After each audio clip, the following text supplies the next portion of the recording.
105 The Bone. Good morning, everybody. It is Thursday, January 30th, 2025, and we are coming to you live. Good morning. How's everybody doing? Good. Woo, woo, woo. Carmen, how are you today? I'm good. Good.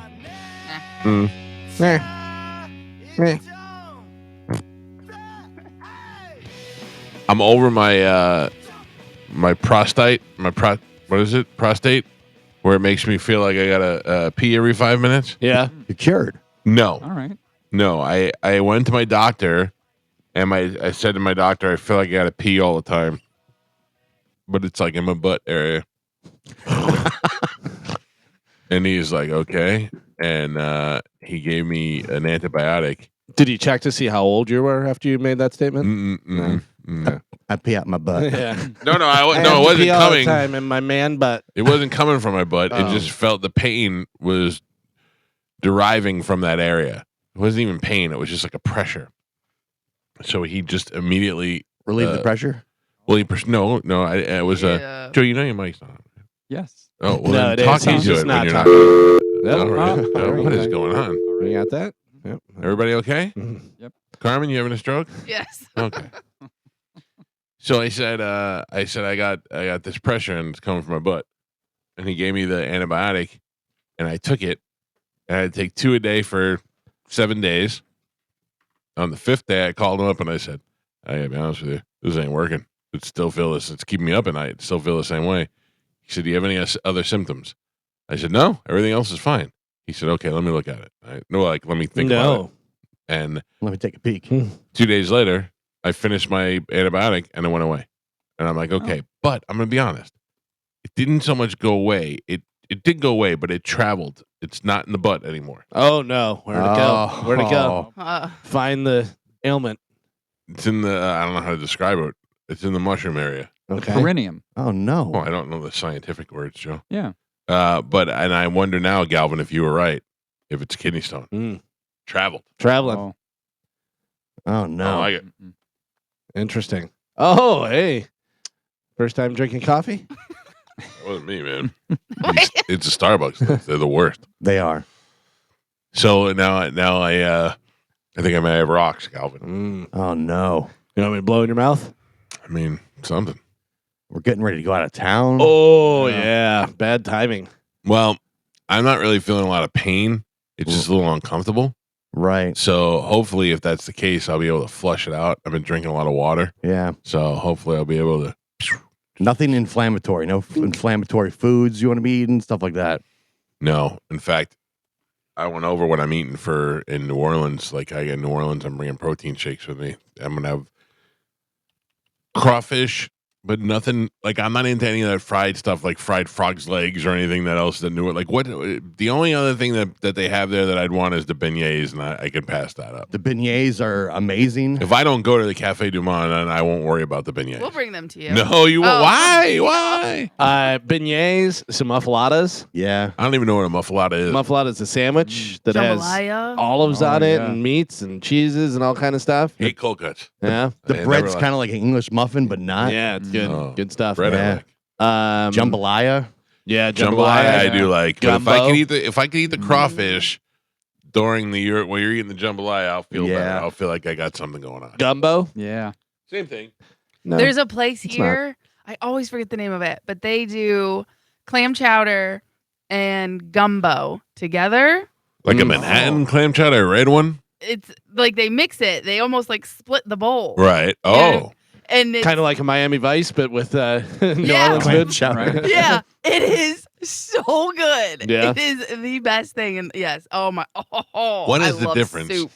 between jambalaya and gumbo? Gumbo is a fish-based, like almost stew type thing that you add rice to. Jambalaya is rice and sausage and all that stuff. Yeah. That's what I like better than jambalaya. I was Yeah. the I andouille like sausage. Yeah, It's yeah. a big, I mean, they're both really good. Yeah. You used to get the gumbo though. I think at Selman's. Selman's all the time. Yeah, Selman's. What a waste. What a great restaurant that was. it was. It was a great that I would eat that gumbo. They'd be like, "Can we get you anything else?" And I go, "I'll take another bowl of the gumbo." Yeah. That's it. I'm a double gumbo guy. Double gumbo. Double gumbo. They called me that in high school. Yeah, I remember. What about a little peel and eat shrimp? Yeah, I'll kill some shrimp. Yeah. I'll kill some shrimp, but I think if I'm there, I'm going to really go for the crawfish. I remember the first time I went to New Orleans for Super Bowl, me and this guy went to it was an outdoor all-you-can-eat crawfish place. It was like in an alley between two buildings. I like it. It was great. And we just sat there all night. They had those big heat lamps, and we just sat there all night under the heat lamp just crushing crawfish. But I just feel like because we're there for Super Bowl, it's gonna be packed. Yeah. So it's gonna be hard to get into any like good places. So Yeah. we have to find like little mom and pop places away. Also, yeah, we can hop in the car and drive somewhere, whereas not a lot of people can do that. You know what I mean? They're all walking up and down Bourbon Street. Joe, what was the street that we went to? That was not. It was way off. Like the locals all go there. It's Frenchman Street. Frenchman Street. Yeah. Frenchman. That was like it was So- about a 10-minute Uber ride. Yeah. But it was all locals, and they're like, yeah, this is not where the tourists That's go. where all the good music is. Yeah. I feel like when Joe goes to New Orleans, he dresses differently. He should be carrying a scepter with him Oh, as he walks down the Yeah. street. I would some- say okay to that. A and has scepter some and diamonds on his hat. yeah, something. He's Joe like- dances in the streets. Oh, I was it's one gonna of my say- favorite videos ever. I was gonna say I'll bring a bass drum. Gio can have the cymbals. You Yeah. can have Yeah. a tuba, and we'll just follow Joe. that Bring a video's trumpet. that video's 30 seconds, but there was like 4 days of that. Yeah. Just I'm Joe walking down Bourbon Street dancing the entire time. Dancing like his limbs are gonna fly off. Yeah. It's Yeah. my favorite dance move. And nobody questioned it. People were like No. taking videos Oh, and yeah. pictures and like, this is No. great. They're like, oh, he be a local. Yeah. Him be a local. They're like, this is what we came here for. By the way, Central Grocery in Delhi is on Decatur, and that's the place. It's the original home of the muffalata, but it's an Italian market that has a bunch of good stuff in there. Muffalata. Yeah, it sounds Greek, muffalata. Yeah, It I sounds don't like know. maybe a Greek name. But anyway, I don't like cold cuts, so I don't care about the sandwich. That's something that won't bother me. They at have all the po' boy sandwiches as well, Oh, which yeah. are really good. Shrimp po' boy. Shrimp po' boy and sausage po' boys. So the muffalata is Italian because it's a type of round Sicilian sesame bread that they use for it. Whatever. Yeah. What does muffalata mean in Italian? It means soft and spongy bread. Oh. Are you like that? I I do. love soft and spongy bread. Yeah, you want So- something soft and spongy? Come on over. Oh, wait. Pressure in the butt. Oh, Do you remember when Deion Sanders played for the Cowboys and he hurt his eye and he had to wear an eye patch for a while? yeah. This was the time when I was in for the Super Bowl and went to Deion's room and he was wearing the patch. And I said, "How bad's the eye?" And he took the patch off. Yeah, Oh. yeah, it was because you could tell it was something went in I it. think it poked in a game. Yeah, Yeah. and this is my best story is that I'm like 25 at the time maybe, and Deion's still playing, and Deion wants to go to. He's like, "Let's go get some food," and he's like, "I want to go to this po' boy place that's on the corner." And I don't even really know what that means at the time, and I go, "Oh, okay." So he's like, "They got good po' boy sandwiches." I'm like, "Oh, okay, whatever." I don't even know if I have money to pay for a sandwich, So we get in the downstairs and we start walking, and I'm like, "How is Deion Sanders going to walk down the street Right. during Super Bowl time?" And people did a lot of, "Is that Deion Sanders?" And he's wearing an eye patch like Right. a pirate, He's super recognizable too. But he's not as flamboyant as you think. And at the time, he was married, but there with his girlfriend. So I had to walk with his girlfriend so that it looked like, I was with a girl that I could never get. Right. So we were walking down the street and we get there and the line is out the door. It's out the door and he's very disappointed. And he goes, "All right, we'll find somewhere else." And I go, "I got this." And he's like, "Yeah." I go, "Yeah, I'll be able to walk in that place and say, I got Deion Sanders and his goddamn Yeah. eye patch out here." Right. So I walk up to the owner and I go, "Hey, I got Deion Sanders with me. Is there any way that we can get in here and get a room like out of the view of everybody else?" And he was like, "No problem." So Deion tells the story now. Every once in a while, I'll see him on some place back in the day tell the story, and he does me, but in the whitest voice ever. He does. He goes, "I want to go to this po' boy place, and I was so disappointed." And my man Cowhead went up there, and next thing I know, I hear Sanders table for 8. the whitest voice. That was great. It was a good restaurant. And those po' boy sandwiches are basically like they take jambalaya and just throw it on some bread. Yeah. It's good stuff. Now I'm starving. You'll Good see- way I to thought start a the po' show. boy was usually like fried shrimp, though.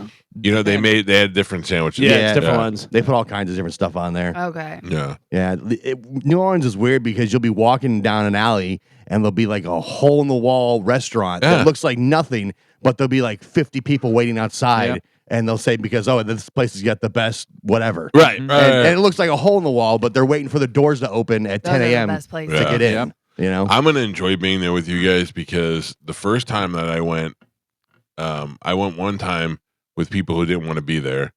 I went another time with Amanda, but we were only there for like a day and a half because we were there for a radio convention. And then I went another time with Pete, and Pete didn't want to be there. So at least I'll be there with people who want to be there. yeah. Pete hated it. Pete was like, "I'll just go back and sit in the hotel room." He's like, Why? He didn't really drink, and he's like Uh-uh. dirty and it's annoying and it's loud Yeah. and people are. It is kind of being. I mean, not the New Orleans people, but it is kind of like amateur hour for the drunk. Oh, it's a Southern Vegas. Yeah, you know it's what I mean? Spring Like, break for adults. Yeah. Mm-hmm. It's a Yeah, lot I of people went think they once. can do whatever they want there. Right. I went once, but I wasn't with the right person. Yeah. Yeah, so I feel like Yeah. the people you go with. When Now it you're gets, with the right people. when it gets late on Bourbon Street, it starts to smell like urine Oh, sure, and yeah. vomit. Yep. You walk into a bar and it smells like vomit. And you're oh yeah, that chick just puked at the bar. Yeah. Like, I'm okay if we don't go to Bourbon Street. Really? I've done it. Yeah. I've done it once. I don't Yeah. need to go, and I'm not really drinking. So, Oh, They're Chuck- all kind of Bourbon Street, right? It's the whole Yeah. French Quarter, Yeah. really. yeah. It's a lot like Key West. They're all Yeah. kind of. Mhm. What's that street? What's the main street in Key West? Duval. That Man, bitch. he is getting murdered about that, man. It is everywhere. He looks like such a nerd. I said, how many times did he practice that in the mirror before he got there? Yeah. What is the proper way to say it? Like Duval? well, No, people would Duval. cheer and then they'll go Duval all Yeah, the like time. Duval. Yeah, Right. but it's you're yelling at a game. So when you're just like at a press conference, you sound silly if you're yelling. Yeah, but it would have been much better if he would have went Jacksonville. Duval. You know, or instead of Duval. I'm Yeah. sure that wasn't his intention. Like Hit it wrong. in his mind, Yeah. he thought this is gonna go. This would be great. Here's People the are other. gonna love me. They're making so many videos of him like going in and out and talking to the players, Yeah. and it's pretty uncomfortable. Everybody is saying like they'll show the Duval thing and then they'll put 0-16 next to it, like they Yeah. just know he's going to be Yeah. terrible. But players love him. They all think he's great. I had a dream about Baker Mayfield last night that we were friends. Oh, really? Yeah, we're buddies. Well, what age am I going to stop dreaming that I'm friends with celebrities? I don't know, especially ones that are in their 20s. That's the weird Yeah. part. Man. Like Is he in his 20s? yeah, he's like 28, Oh my 27. I want to be friends with this boy. Yeah, it's like I had a dream last night. I was friends with a bunch of 20-year-old dudes. No, it was just him and his wife and the baby. We were all hanging out over Yeah. there watching football together. That'd be cool. I don't know. I dream about the weirdest things. Yeah. It would not be. It would not be cool. Like in real life, I don't really care about that. But in my dream, I thought it was Yeah. cool. Like if he called or texted, hey, you want to come over and hang out? You'd be like, no. Yeah, like so. I was watching this video yesterday where who was it? It was some actor or John Hamm. I think it might have been an old Stern interview. Where John Hamm was doing an interview and talked about getting picked for the movie, the Top Gun movie. Yeah, Maverick. And he said, "How did you have a good relationship with Tom Cruise?" And he was like, "No." He said, "I met Tom Cruise at Jimmy Kimmel's house." And I've heard this story before, Yeah. that Jimmy Kimmel throws football watching parties at his house, and everybody goes to his house and watches football, and Tom Cruise showed up with his mother. How weird is that? Yeah, it's pretty weird. Yeah, and He and- loves his mom. No, yeah, that's totally fine. Like, I get it. He loves his mom and stuff, but I'm almost positive this was actually a Super Bowl party because he does a bunch of different no, football. it was Yeah. football because he said they were watching like 6 different games. It wasn't Super Bowl. Okay. Yeah. But anyways, to show up at a football thing like that with your mom is weird. But maybe she's in town and she's not normally in town. Yeah, so then you like, don't go. Yeah. Yeah, well, you It's say, not like- "Mom, I'll be it's back not in Your two like- mom hours." wants to meet famous people. It seems like there's a lot of I met so and so at Jimmy Kimmel's house stories. Yeah. Mm. Like, don't you want to doing? hear stories of John Hamm's like, I banged that girl for real on Mad Men when we were doing it on the desk. We actually banged for real. You can't say that in front of Tom Cruise's mother. Yeah. Tom Cruise C-blocked the whole party. Oh, Jesus. Maybe she Anyway. wanted to watch the game. What's that? Maybe she was interested in the game. Yeah, stay home and watch it. All right. Yeah, I'm not bringing my mother to a football party. Why? Girls can't watch football? No, I don't want to hang They out with my definitely mother. can't cheer at No. the game. You know what's really weird, Carmen, is that You hate women? just you. Oh, My wife likes to hang out with her parents a lot too. And I think my wife would show up at Tom Cruise's or Jimmy Kimmel's house with her parents. And I like hanging out with her parents, but they're her parents, so it's different. But it's also, I feel like you'd make people uncomfortable. Like, I'm Yeah. not bringing my mom to a party where people are going to be like, I mean, Galvin's mom's here, so now. I mean, We what are you can't- guys, 15? No, Yeah. but I don't want to. I can't talk the way in front of the guys like I would talk in front of somebody's mother. You Like, got to do can't- locker room talk. Yeah. Carmen, come on. we can't tell dirty jokes. Right. Yeah. You can't say grab him by the pee in front of somebody's mother Why not? because it's not right to say. Yeah. You have to have. I mean, I think have. that's your problem. I have respect for Tom Cruise's mother, but Or maybe as she Tom- was referred to as Mom Cruise. Mom Cruise. Yeah, yeah. but maybe she has a dirty mouth and she has some good stories. Then the thing is, do you believe Tom Cruise's mother, what a potty mouth she is? And then everybody's Yeah. talking about that. And then it's like, oh man, I look at bang Tom's mom. I think she wants me Oh man, because every woman wants me when they come here. it's true. It's true. All right. I haven't. I checked before the show, but my guy in Dunedin next to Clearwater hadn't posted Oh, yet. no. I know. I start worrying about it. Make sure he's Hold on. up. No.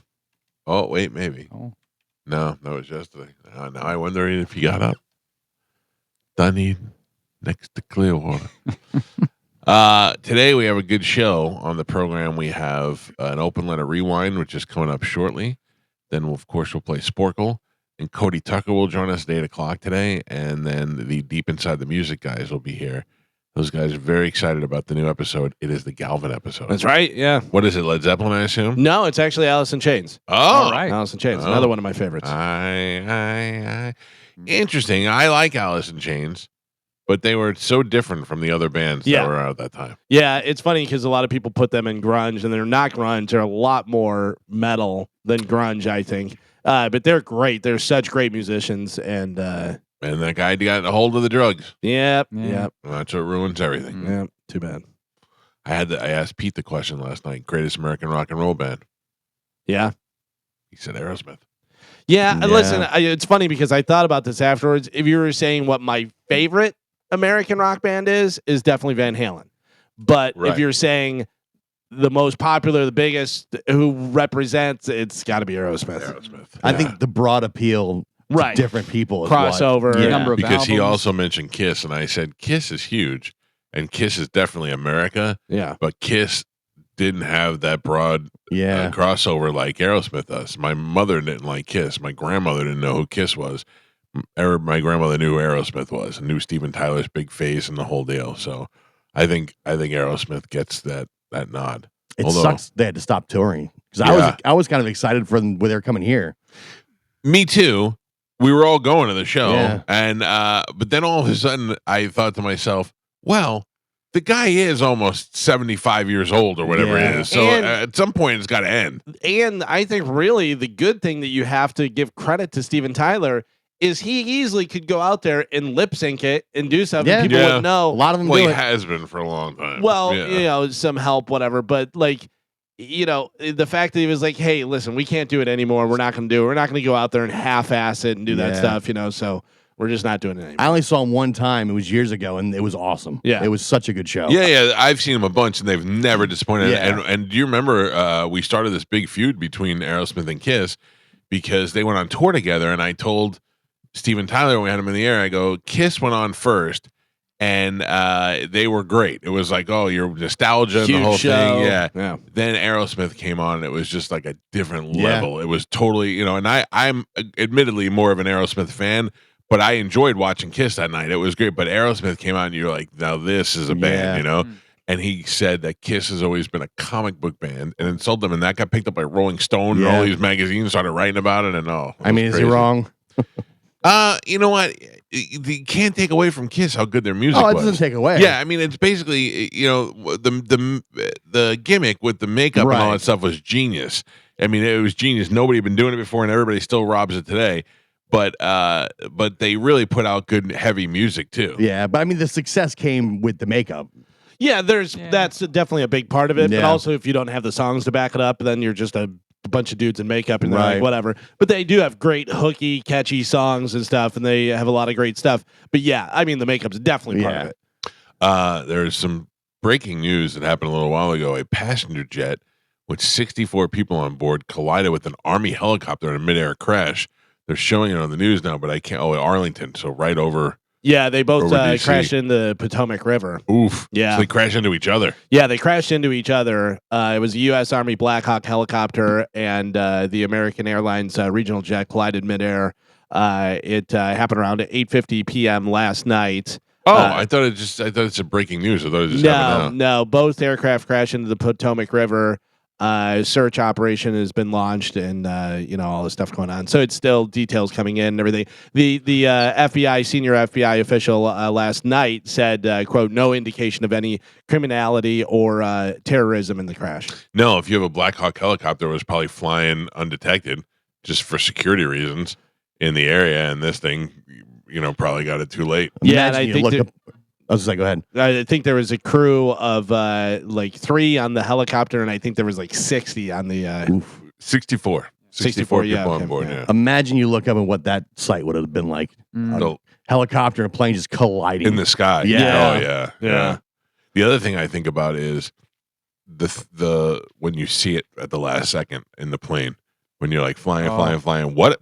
Yeah. Nobody did that better. Nobody captured that better than the movie with Tom Hanks where he's on the island, Castaway. That FedEx plane that's going down, they show the window, and then right when they can see, you can just see water. Oh my god, that gives me goosebumps every time. Yeah. Did anybody watch Paradise yet? No, not yet. Mm-mm. Don't give it away. I won't talk. So they had episode aired on January 28th, I guess, live. Well, I don't know when it'll air on Hulu now. So now I'm staring at Hulu trying to figure it out. I don't know. Yeah, I had to go take my daughter to volleyball last night. And it's 7:30 to 9:30. What would you do? What? Yeah. Quit? I picked her up from school. She goes, I got a headache. I go, you shouldn't go to volleyball. Oh, yeah. Oh, see, my kids they're old enough now that we can just drop them off and leave. Well, but I mean, by the time I come back home, I got to go back there and get them again. Yeah, the field's not that far for us. So And on a school night, Yeah. 7:30 to 9:30? But Yeah. they don't start school now until 8:30. 9:30. 9:30. really? It's Yeah. insane. Yeah, Yeah. how late they start school. She goes 9:30 to 4:30. It's so funny. That was my biggest problem with school was Getting up. getting up Early. early, and now what I do. It's Yeah. just wild. You got clingered. Yeah. I don't really mind taking them, but it's just I'm in the car and I'm like, all right, let me get a listen to I'll listen to a show or whatever. And I get on it. Dom's on with the mayor last night with Bob Buckhorn, the old mayor. And Buckhorn or Greco? I thought Greco was coming. Buckhorn. Oh, and, Greco was coming up then? I don't know. But he had Buckhorn on last night, and then somebody suggested if they rename the cabinet, who does what, and they had me as chief of police. Oh. And Bob Buckhorn said he does not trust me with a weapon. Oh. He said he would not give me the gun or the bullets. And I Wow. went, too late, Bob. What about a pool skimmer? Too late. Maybe the pool skimmer. Joe. Maybe the pool skimmer. I'm in full training mode for my Tranny for mode? my Oh, training. Oh. mode. I support you on your transition. Yeah. No, come on now. Michelle. Training mode for my my 5K in May. Oh, okay. What'd you do? Just more walking Yeah. on the treadmill. On the treadmill. All Yep. right. Feeling good, Good. moving. I'm not running yet. I'm just walking. Right. Warming up the sticks. Yeah. How far have you gone? About a mile. It's not bad. No, just warming it up. Warm it up.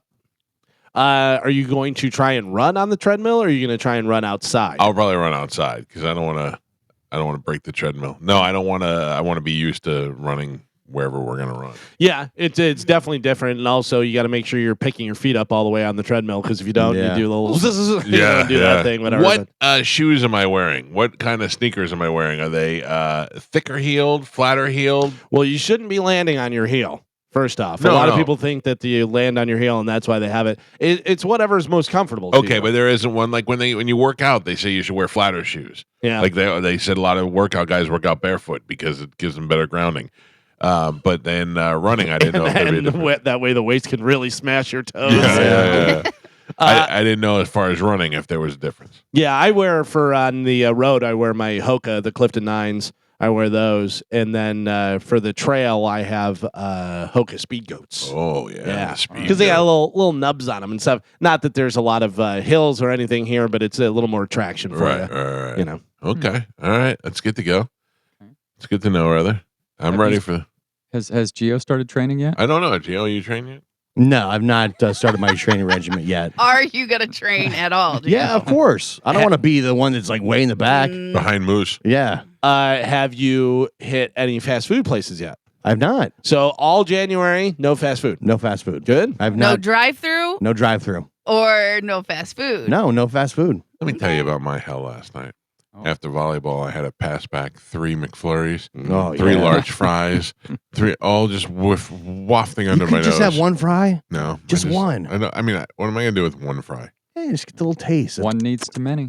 Yeah, yeah. Nobody It's a eats one slippery fry. slope. Yeah. man. Just have the bag. Oh my God, you guys are the worst. Yeah, You guys trying to train for shake me. 5K. Can't shake me, Carmen. Yeah, I get it. You have one fry, next thing you know, you're eating a 20-piece chicken nugget in the Right. parking lot. I'm like, Carmen, you can't shake me until she puts a fry between her cleavage. And I'm like, Yeah. oh, I've been shaking. Carmen, you can't shake me. Ooh, chocolate shake. Yeah, I drove by the Raising Canes that's open now over Yeah. there. It looked like a madhouse. Really? There was 1,000 cars wrapped around the building 10 times. Have you been to that Guy Fieri spot? It's same thing. That place is packed too. I tried to go Oh, it's there. already open? Yeah. Yeah, it's been open for a little while. So there's dueling chickens going on in the Wesley Chapel Lutz area now. yeah. Yeah. There's chicken everywhere, man. I drove by. I go. I cannot imagine waiting in that line for chicken fingers. no. And that's why eggs cost $10. Yeah. Why? Because all the chicken spots. Probably. They're killing all the Oh, chickens. Killing the chickens, Yeah, yeah. there's no chickens making eggs. I bet there was 80 cars wrapped around the parking lot and through the whole mall area. That's God bless him. wild. Yeah. That's wild. Line out the Joey door. and his friends drove from here to Clearwater to go to what is it called? Raising Cane's. Raising Cane's when it first opened. Yeah, the only That ones that I are get. engulfed the bay. Teenagers completely understand. They're having fun. They're going there. Yeah. They don't have anywhere Yeah. else to be and stuff. They just want to drive. But if you're like an adult, or even if you have kids that want that, you go, no, I'll get on Uber Eats, and then you just get Wendy's or whatever, and go, yeah, that's the new Yeah. stuff. You like it? There you go. Chicken fingers, chicken fingers. Right, How, exactly. different can they be? May I point out Huey Magoo's? That's very Very good. Amazing. Yeah. Yeah. And I don't know if Huey Magoo's is not doing the advertising or if they're not getting the right celebrity spokespeople or whatever. Or maybe they're just not interested. Maybe their business is good enough that they don't have to waste any money on that. But that is the spot for chicken if I had to pick one out of all of them. It's very good. Huey Magoo's. I don't know where there is one near you, but there's one on 54 over here in Odessa, and it is fantastic. All right, let's take a break, get the show going this morning. We got an open letter rewind. If you missed it yesterday, we're going to do it next. Then we're going to play Sporcle. Now, can we just revisit this for a second? I'm the current champion, and I forgot to do my rule. Mm-hmm. So if I win today, we're back to the rule. What rule? There's no Yes. rule. There's no rule. You get to make a rule. Thank you, Carmen. You get to make a rule when you win. Three but more. you If don't I make the win. rule, yeah. If I win. No, you got to win 3 more now. No, that is not Yeah. what the judge and I'm scorekeeper pretty said. sure we decided on that. You two No. decided on it because you're not involved in this. Joe, Yes. what do you say? I say that if you win, you get to pick up the rule that you missed last time. But if you don't win, you can't make the rule. Carmen? If you have the rule, if you've won the 3, then the next time you win, you get to make the rule. Thank you. So That's how we've always done it. do the points that I get today go for my points the other day? Right. It's never. Can I how it's answer been. questions from tomorrow?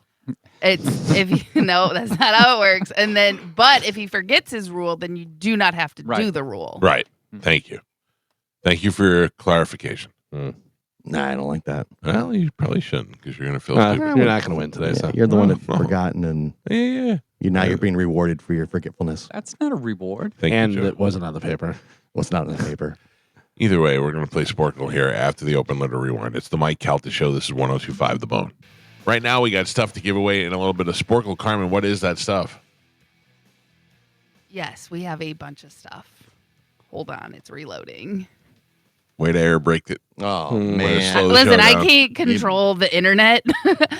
We have tickets for Monster Jam, Florida State Fair, Supercross, Alice Cooper, Lil Wayne, Sting and Shaggy at Oh no, I'm sorry, we do not have those tickets. We gave away all those tickets. Which one? Sting and Shaggy gone? Yeah, Sting All and right. Shaggy is gone, and then 9 Inch Nails. Now listen to me. I'm not giving away the 9 Inch Nails in Sporcle. Oh, okay. Those are the most coveted tickets in all of Tampa Yeah. Bay. Oh, Evidently, yeah. that was a huge problem getting tickets online. There was everybody said the minute they got on, there was 20,000 people ahead of them. Then when they got through, there was nothing left. Some people kept saying yes, I got tickets. Then when they went to check out, they were gone. Hold on to those bad boys. We're gonna get people to do some bad stuff for those. Oh yeah, I heard Drew saying that he kept getting like kicked off, and then every time he would log back in, it would kick him back Oh, off. they knew it was him. Oh. All right, let's give some stuff away right now. A little bit of Sporcle. Here we go. I'm to the point now where if I really want to see something like that, I just plan on buying them in the aftermarket. I don't even try to get them online anymore. I But think it's so ridiculous. I know, but it's like thankfully for me, Carmen, is that I don't want to go see You're that many rich. things. No, Oh. it's that I don't really want to go see that many things. So if I want to see Pearl Jam, I know I'm going to spend a lot of money, and I know I'm going to buy it on the aftermarket. So that's just it. That's the way to do it. those Yeah. bots, they buy up all the tickets. Yeah, And that's what happens. That's very unfair. Very unfair to the average concert goer. All right, Carmen is the keeper of Sporcle. Pap is your judge and scorekeeper. Carmen, what are we playing today? Okay, today you guys like rock music, right? We do, Carmen. We're all fans. Rock Yeah. and roll, rock and roll. Hey, everybody, But let's it's rock and roll. All right. Well, then these questions should be very easy for you because Okay. this is beginner rock trivia. All right. Okay. When I ask you some questions, you're going to answer them. Very simple. All right. Your first question. Name Fleetwood Mac's best-selling album. Rumors. Galvin. Who is the lead singer of the Rolling Stones? Mick Jagger. Mike Calta. The blank blank experience. Jimi Hendrix. Mike Calta. Band who did Sunshine of Your Love. Galvin. Band who did Sweet Home Alabama. Legacies. Mike. Where in England are the Beatles from? Liverpool. Geo. Fill in the blank of this Rolling Stones song. I can't Satisfaction. get no Satisfaction. satisfaction, Mike Calta. I believe he says satisfaction. Yes. And Pap, we're halfway there. Oh, no. Gio has 1 single point on the board. Galvin with 2, and Michael is your leader right now. He's winning with 4. Okay. All right, we are doing beginner rock trivia. Your next one. What song is this from? There's a lady whose Sarah shirt. Heaven. Galvin. Fill in the blank. There's no heaven. It's easy if you try. Imagine. Mike. Just that much, like that much. Imagine. Fill in the blank to this Queen song. Champions. We will Rock you. Galvin. I said it first. Oh, I said it twice Judge- because that's he the was judge. yelling. Judge. That was Galvin. Thank you. Always getting screwed, you know. Yeah. No, I said it, and then you were yelling like a tiger over there, and I had to say it again so people could hear me. Yeah, that's exactly what you did. Yeah. You lunatic. Oh, Jesus. Okay, your next Keep it one. sexy, Carmen. You're welcome. What is the name of the Who's first rock opera Tommy. album? Galvin. Name the 60s band that had a TV show. Monkeys. and- Oh, come on. What? No, he's too quick. Oh, okay. Galvin, and Pap, Galva. What? Galvin. What is happening? Pap, we're on the last 3. Gio has a single point on the board. Galva. Michael with 5, and Galvon has 6. All right, here we go. All right. Beginning rock trivia, last 3. Here we go. Who is the bassist for the Beatles? George Harrison. No, Paul McCartney. You threw me I off. couldn't get it out. Galvin. What royal status is Elvis Sirs. Presley known as? The King. King. Mike Calta. Do I need this or is it too late? No, you need a. You have 6. Galvin has 7. Yeah. Oh, boy. Am I And- out? No, you're in. Oh, you're in. You can block. Activated. And your last one. What was Paul McCartney's band after Wings. the Galvin. What? Oh yeah. What? Judge. Yeah, that was Galvin. Oh my God. Oh man. Oh, that is messed up. That is messed up. Your final score: Gio with a single point on the board, Michael with 6, and Galvin is your triumphant champion today. Galvin, he won with 8. So no rule, or what happens Still now? no rule. No rule. Yeah. Now it's canceled. Right. No. If you don't do the rule and then somebody else wins, Yeah. you never get a rule. Show me that in the rules. It's right over here. Look. Yeah. That's Okay. not All the right. rules. Plus, we change rules as we go. Here it is, right there. Rule number 1 looks like. Yeah. I mean, if you don't make a rule and then you go, how do you? You know? I did make a rule. We just didn't implement it. In your head, you made the rule. Yes. No, Yes. there was no rule. Oh, I had a rule. I think you lose your rule. I think we made No, that rule. that's We made the not rule that you lose your rule if you don't No, say the rule. we did not make that a rule. Well, here's the thing: is we have the opportunity to double him, and then he never gets the rule. That's right. 'Cause Right. Didn't that happen before? Yes. I Yes. think that happened before. Yeah. Yeah. So, all right. What line are you playing for, Galvin? I'll go with line 5, please. All right. Good morning. Who is this? Oh, Nope. wow. There's Like the a rule. lady who knows. There's another line 5. Do you want that? Sure, yeah. All right. Dee-dee-dee. Good morning. Who is this? Oh my God! It's so loud. It's so loud. Hello. Hey, Picking it entirely. The Line 4, please. Line 4. Okay. Jesus. Mike Calta Show. Good morning. Who's this? this is Mike. Mike.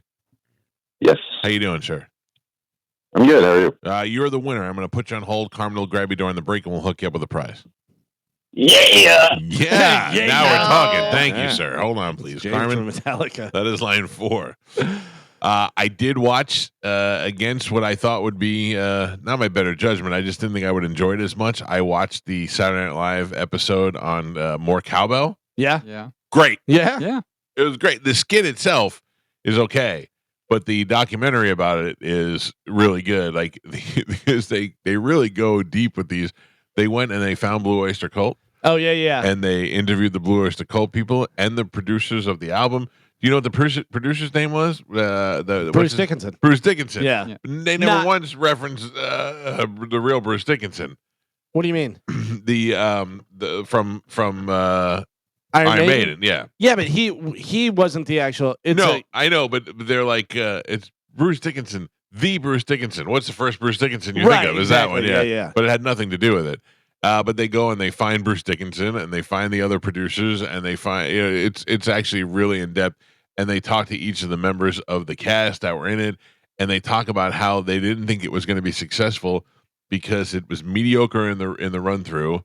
It was mediocre in the rehearsal, and then they put it in the death corner, the one slot that's away from the audience, so that when they show it, the audience has to watch it on camera. They don't even get to see it really live. And against all odds, it ends up being the most famous skit of all time. right. It was great. It was really good. Will Ferrell is just from a different planet, man. Yeah, in the way that, especially like back then, once Jimmy Fallon got on there, and the cast members would kind of break and start laughing, Yeah. whatever, they would do that. But prior to that, Lauren did not want them to do that at all. No, he didn't like them to do it at all. For years, he's been saying it's like Carol Burnett when they used to Right. break on the Carol Burnett show. But I remember, and I don't know if this is in there or not, but I remember seeing the thing before with Chris Parnell. By the way, Chris Parnell, one of the greatest cast members, who's so funny, so good on so many different things. He plays the doctor on 30 Rock, but how Will got so close to him and stuff. And he said he didn't do that in rehearsal, Right. and then he did it live, and he was just like right next to him That with was the the cowbell. thing, is that he didn't do a lot of the things in rehearsal. He came out there and they gave the cowbell, and then when he went back, he went to the wardrobe and said, "Give me a smaller shirt, a tighter shirt." So when he came out there, whenever he started banging the cowbell, his shirt would creep up and his belly would hang out. Sticking out. And Jimmy Fallon said, you can handle yourself and you could not laugh. He goes, but then you look at Will's belly creeping over his pants, and it's hairy. And he goes, and then you try to look away, and you lock eyes with Will Ferrell, and he goes, and it's like looking into the eyes of a lunatic. Yeah, because it was Chris Parnell, it was Jimmy Fallon, it was what's his name? Horatio Sands. Horatio Sands, but what's his name that was in here? Chris Kattan. Yeah, those guys were the band. That was funny. And I'll tell you, one of the other things they do is they bring out the engineer. Bruce Dickinson says, come out here and fix the mic. And the engineer comes out, and it's just a guy with long hair. And they're like, yeah, that was one of our sound guys that worked here. He just looked like he fit the role. And then as they're talking, the guy walks through the back, like in the far down the aisle. That's funny. But he's got gray hair now, and he had black hair on the show, and they freeze it, and they put it down, they compare them to it. They really do a good job with these. That's funny. Yeah, all this stuff is on Peacock. What do we have coming up in news? Coming up in news today, we have Saving Lives, Reboot, and that's baloney. Oh, I hate baloney. All right, Galvin's got your news. We'll do that next. It's the Mike Calta Show. This is 102.5 The Bone. Speaking of fools, Joe, I have a question for you. All right. How long have you worked here? We were just talking about it the other day.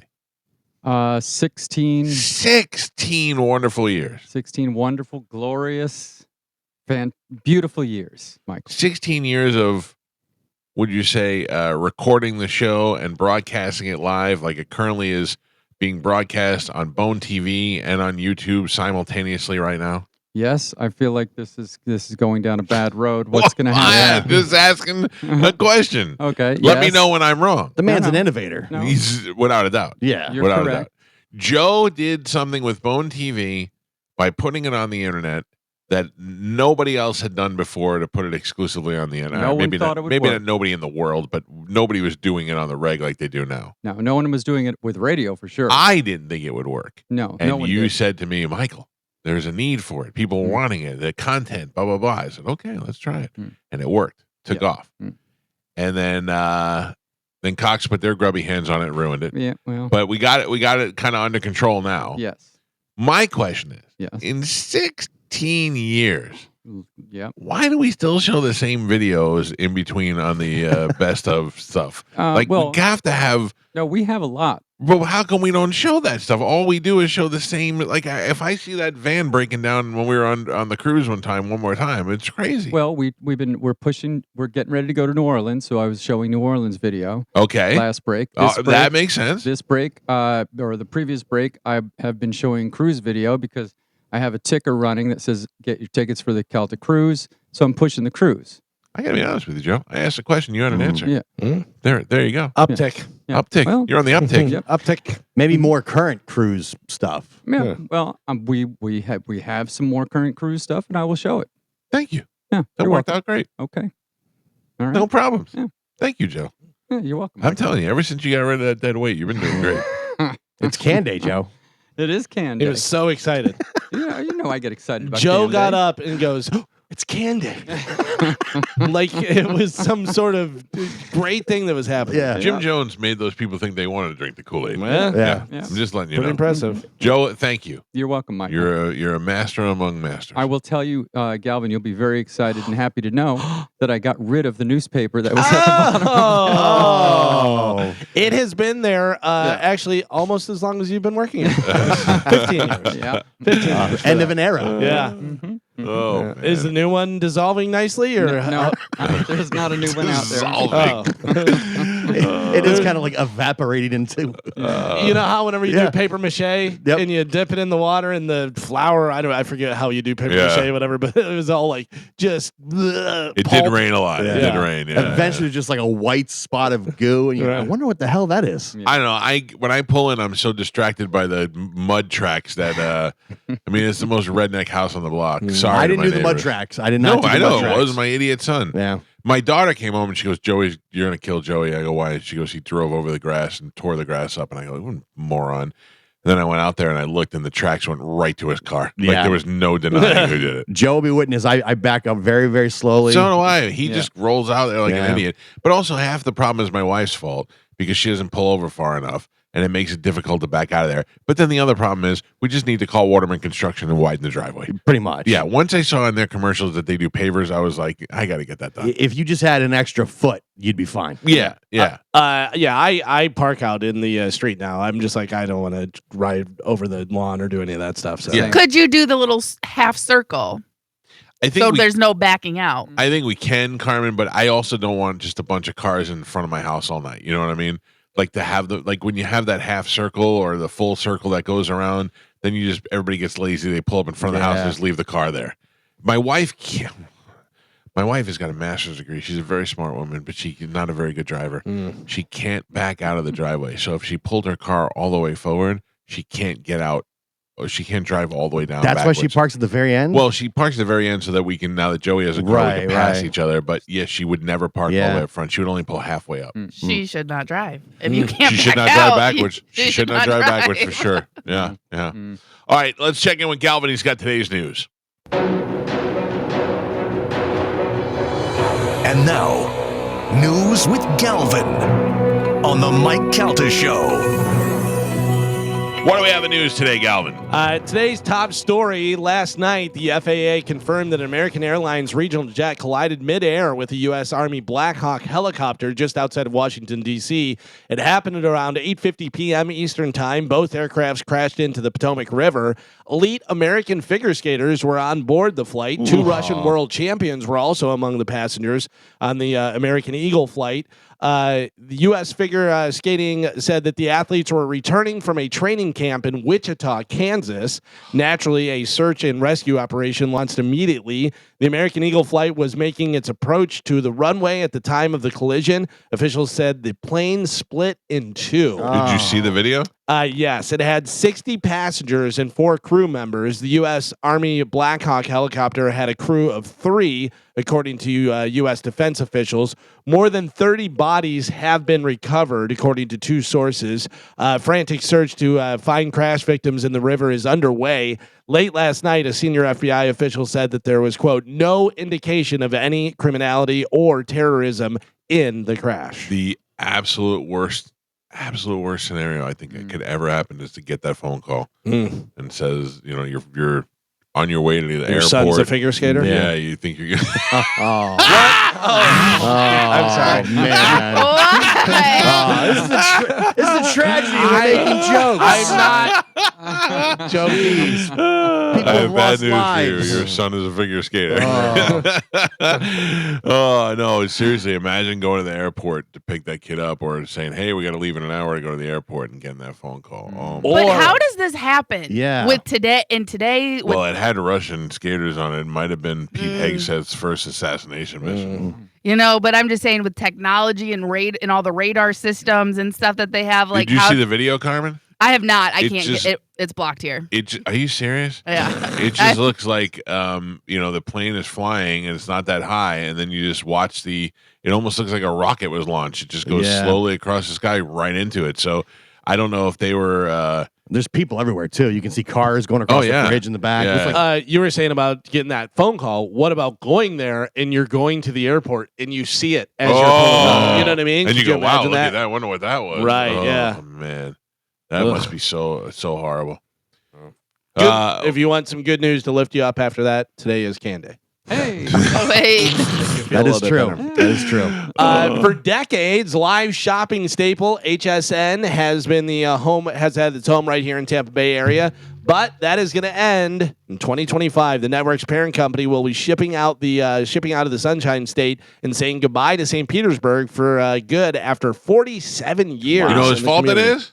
The Joy, Amanda. Oh, wow. She started modeling over there. She did 2 modeling gigs, and they sold the whole place. They said shut it down. It's her fault. Get rid of it. She failed them. Did you watch that movie, Joy? Yes. Yeah, that was a good movie. Very good. Yeah. Very good. It's that same crew of people who do all Silver those Lining, movies. De Niro, Playbook, all that stuff. It was good. Jennifer Lawrence is really good in that movie, and it's really interesting how she went from average nobody housewife to multimillionaire. Right. But a good story. Yeah, a really good story. And the, doing it yourself kind of thing. Right. It was really good. I think that was one of her early movies too, right? I don't know. She was Silver pretty Linings young Playbook there. had come out already, so. Yeah, but I don't know when. And she had Hunger Games before. So, right. she was. Right. I said early. I didn't say first. She was well into her career. It's the last movie she made. Yeah. So the company that owns QVC and HSN announced Wednesday its plan to consolidate its operations starting sometime in Q3 of 2025. HSN will move production to Studio Park in Westchester, Pennsylvania, where QVC currently operates. Gotcha. All right. That's got to be a lot of employees. 'Cause that's a massive building. A lot of employees, but probably ones that knew that the end was coming. You know? Maybe. And then I wonder what that building is going to be used for. It's huge. Yeah. Yeah. And they have a big production. Right. They got big built production out like studios that. out back and everything. Yeah. What's Titus going to do? Isn't Titus always over there doing stuff with QVC? Is he? I thought so, right? I don't know. He's everywhere else. He might I as well wouldn't be surprised. Yeah. Yeah. Hey, I'm going to model. I'm surprised people are still buying things off of QVC and watching. I think home that's the shopping. problem. That's why they're closing down. Everybody's buying stuff on Amazon. Has anybody seen that guy that takes the phone calls from QVC and he dresses up? He's got a beard and he dresses up like ladies and he's got like big glasses on and earrings and stuff. And they'll be like, "Oh, we have a caller, Barbie, are you there? Hello," and he does a split screen of it and stuff. It's really funny because some of those calls are crazy. Like you're on the air, Yeah. you're on the thing. Listen, and you'll hear you're him. preaching to the choir over here. You'll hear them be talking, and they're like, "I love these earrings. They're so put it down, put it down." Right? Yeah. It's like take a second. Yeah. Can I tell you what my favorite thing was? Is that when Love Lines was on with Dr. Drew and Adam Carolla,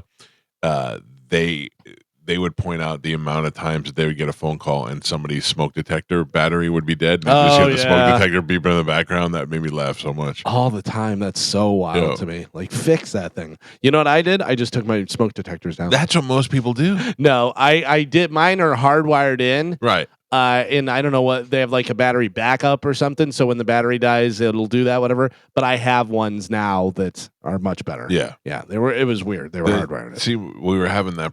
So before Christmas, we were having that problem. It was the one outside my bedroom kept going off. And I'm pretty good at tuning that stuff out. I don't hear it, but my wife is like, it's keeping me awake. I can't sleep at night. It's driving me crazy. So we get on the ladder, and Dino actually went up there and took a look at it. Dino happened to be here. And the battery was something I'd never seen before. It was not a AA or a AAA. It was some weird round battery. Right, yeah. So I order the battery on Amazon, and instead of coming the next day, it takes like 4 days to get here. So we have 4 days of beeping going on over there. So I get the battery. Dino's back here. He goes up and he goes, "It wasn't the battery." I go, "What do you mean?" He goes, "I changed it and it's still beeping. We can't figure out what's going on." And we're standing there and we're hearing the beep, and Dino goes, "Wait a second. I don't think it's that. I don't think it's that smoke detector. It's something else."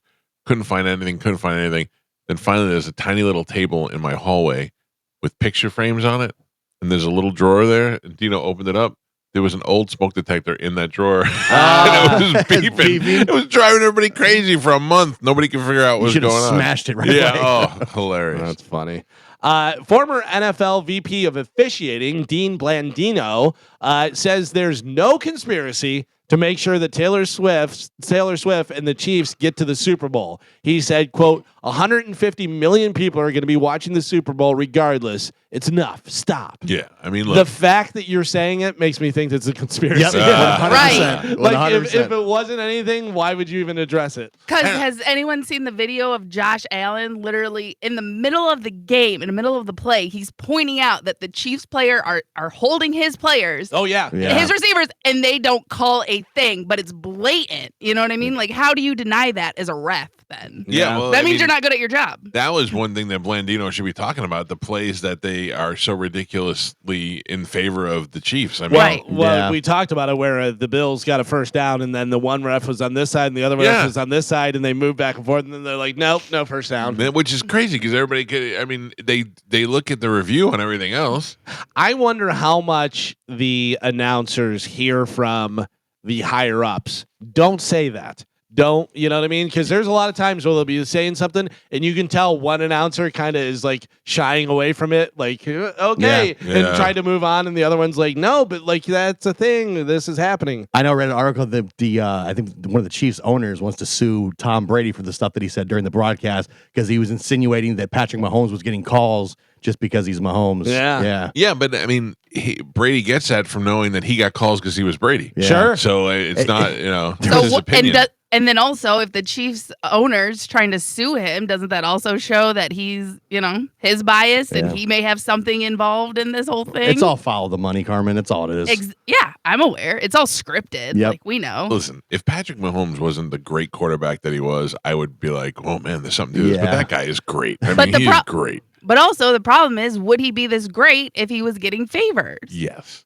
Yeah. I mean, he's not. There's a bunch of great quarterbacks that just never got the call, or they always missed out by one play, by 1 point, by one score. You know what I mean? Like, why would it be him that they give it to? Look at who knows? The owner of the Chiefs is paying people off. You don't know who they're in bed with. Like, it was a meme I saw yesterday, and it was saying how like the Patriots and Tom Brady literally got busted and suspended for cheating. Greatest of all time. Refs are fixing this game. Scumbags. It's like the Patriots literally got busted for cheating, and there were suspensions and investigations. Yeah. The greatest of all time. The GOAT. He's so amazing. These guys are scumbags. It's just whoever's the hot team at the time. Also, it depends on who you're asking. Yeah. You're asking people in Kansas City. Some of the calls that it's crazy because you watch the calls, like there was like one catch where clearly the ball's on the ground. Right. And they don't overturn it. So because the weird thing about that catch was it was a catch that was either team could have caught that ball. Right. Like they were mixed in together, whatever. But then the ball hit the ground. So it was like, doesn't really matter. No matter what that should have been. Yeah. It wasn't caught by anybody. Yeah. I always think maybe I don't know the exact rule of what the catch is, and they do. Like they, and if it was called a certain way on the field live, you have to have overwhelming evidence to overturn it. There's all kinds of loopholes. It blows my mind how many rules there are and how well they know the rules to the T. Because when they have a play on the field and there's some confusion about something, and then Blandino will come on and he'll go, if the pass was here, blah, blah, blah, blah, blah, blah, and then they'll come out and say exactly that. They know those rules inside and out. Oh, yeah. I mean, listen, they know what they're doing. And to be able to do that stuff live on the fly and doing that, and obviously they have the assist, the video assist and all that, but you really should have, because we have enough technology, you should implement that stuff. And they have. Yeah, they have. They slowly working in, but it would take 5 hours to play the game if they reviewed every play like that. Yeah, not every play, but just the ones that Mahomes that cheats. For the 7th consecutive year, Buffalo Wild Wings is offering customers free wings if the Super Bowl goes into overtime. Oh. Which, when do you get the wings? In overtime? No, I think the next day probably. Or you have a code on the app or something. Did that when the year the Patriots and the Falcons went to overtime. I think they did that. It was like the next day you got like 5 free wings if you went at like noon on Tuesday. It's a thing. And as many close games as the Chiefs have had this year. Oh, they've all been 1-score wins. Yeah, so it could be a possibility. That was crazy. The Patriots and the Falcons. You remember we had Vegas Dave on? Oh, yeah. He was the only one that bet against them. The handicapper who took the Falcons, and the Falcons were up by what? 28-3 or something? Yeah, like 3 scores at halftime. And he's like, oh, my God, this is the best. And then Tom Brady. Yeah. That was wild. I'll never forget because I fell asleep during it. I was like, I'm going to bed. And I fell asleep. And then I got an alert on my phone that gave me the score. And I went, what? And I got up and turned it back on. I couldn't believe that had happened. Unbelievable. Yeah. That was unbelievable. Hopefully this is a good game. It's weird because Super Bowls are always weird. Like big games are always kind of weird. A lot of nerves, a lot of weird stuff happens. Do you know what you're betting at?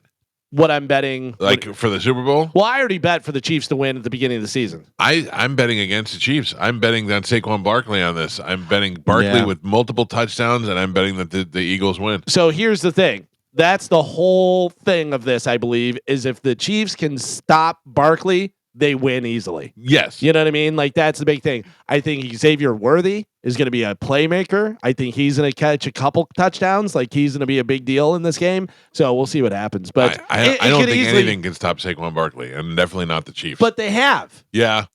Teams definitely have kept him to 63 yards and this, that. Yeah. And the Bucs held him to like 70-something yards. Right, but he breaks out and he does that stuff. So who knows, man? It's so hard to call.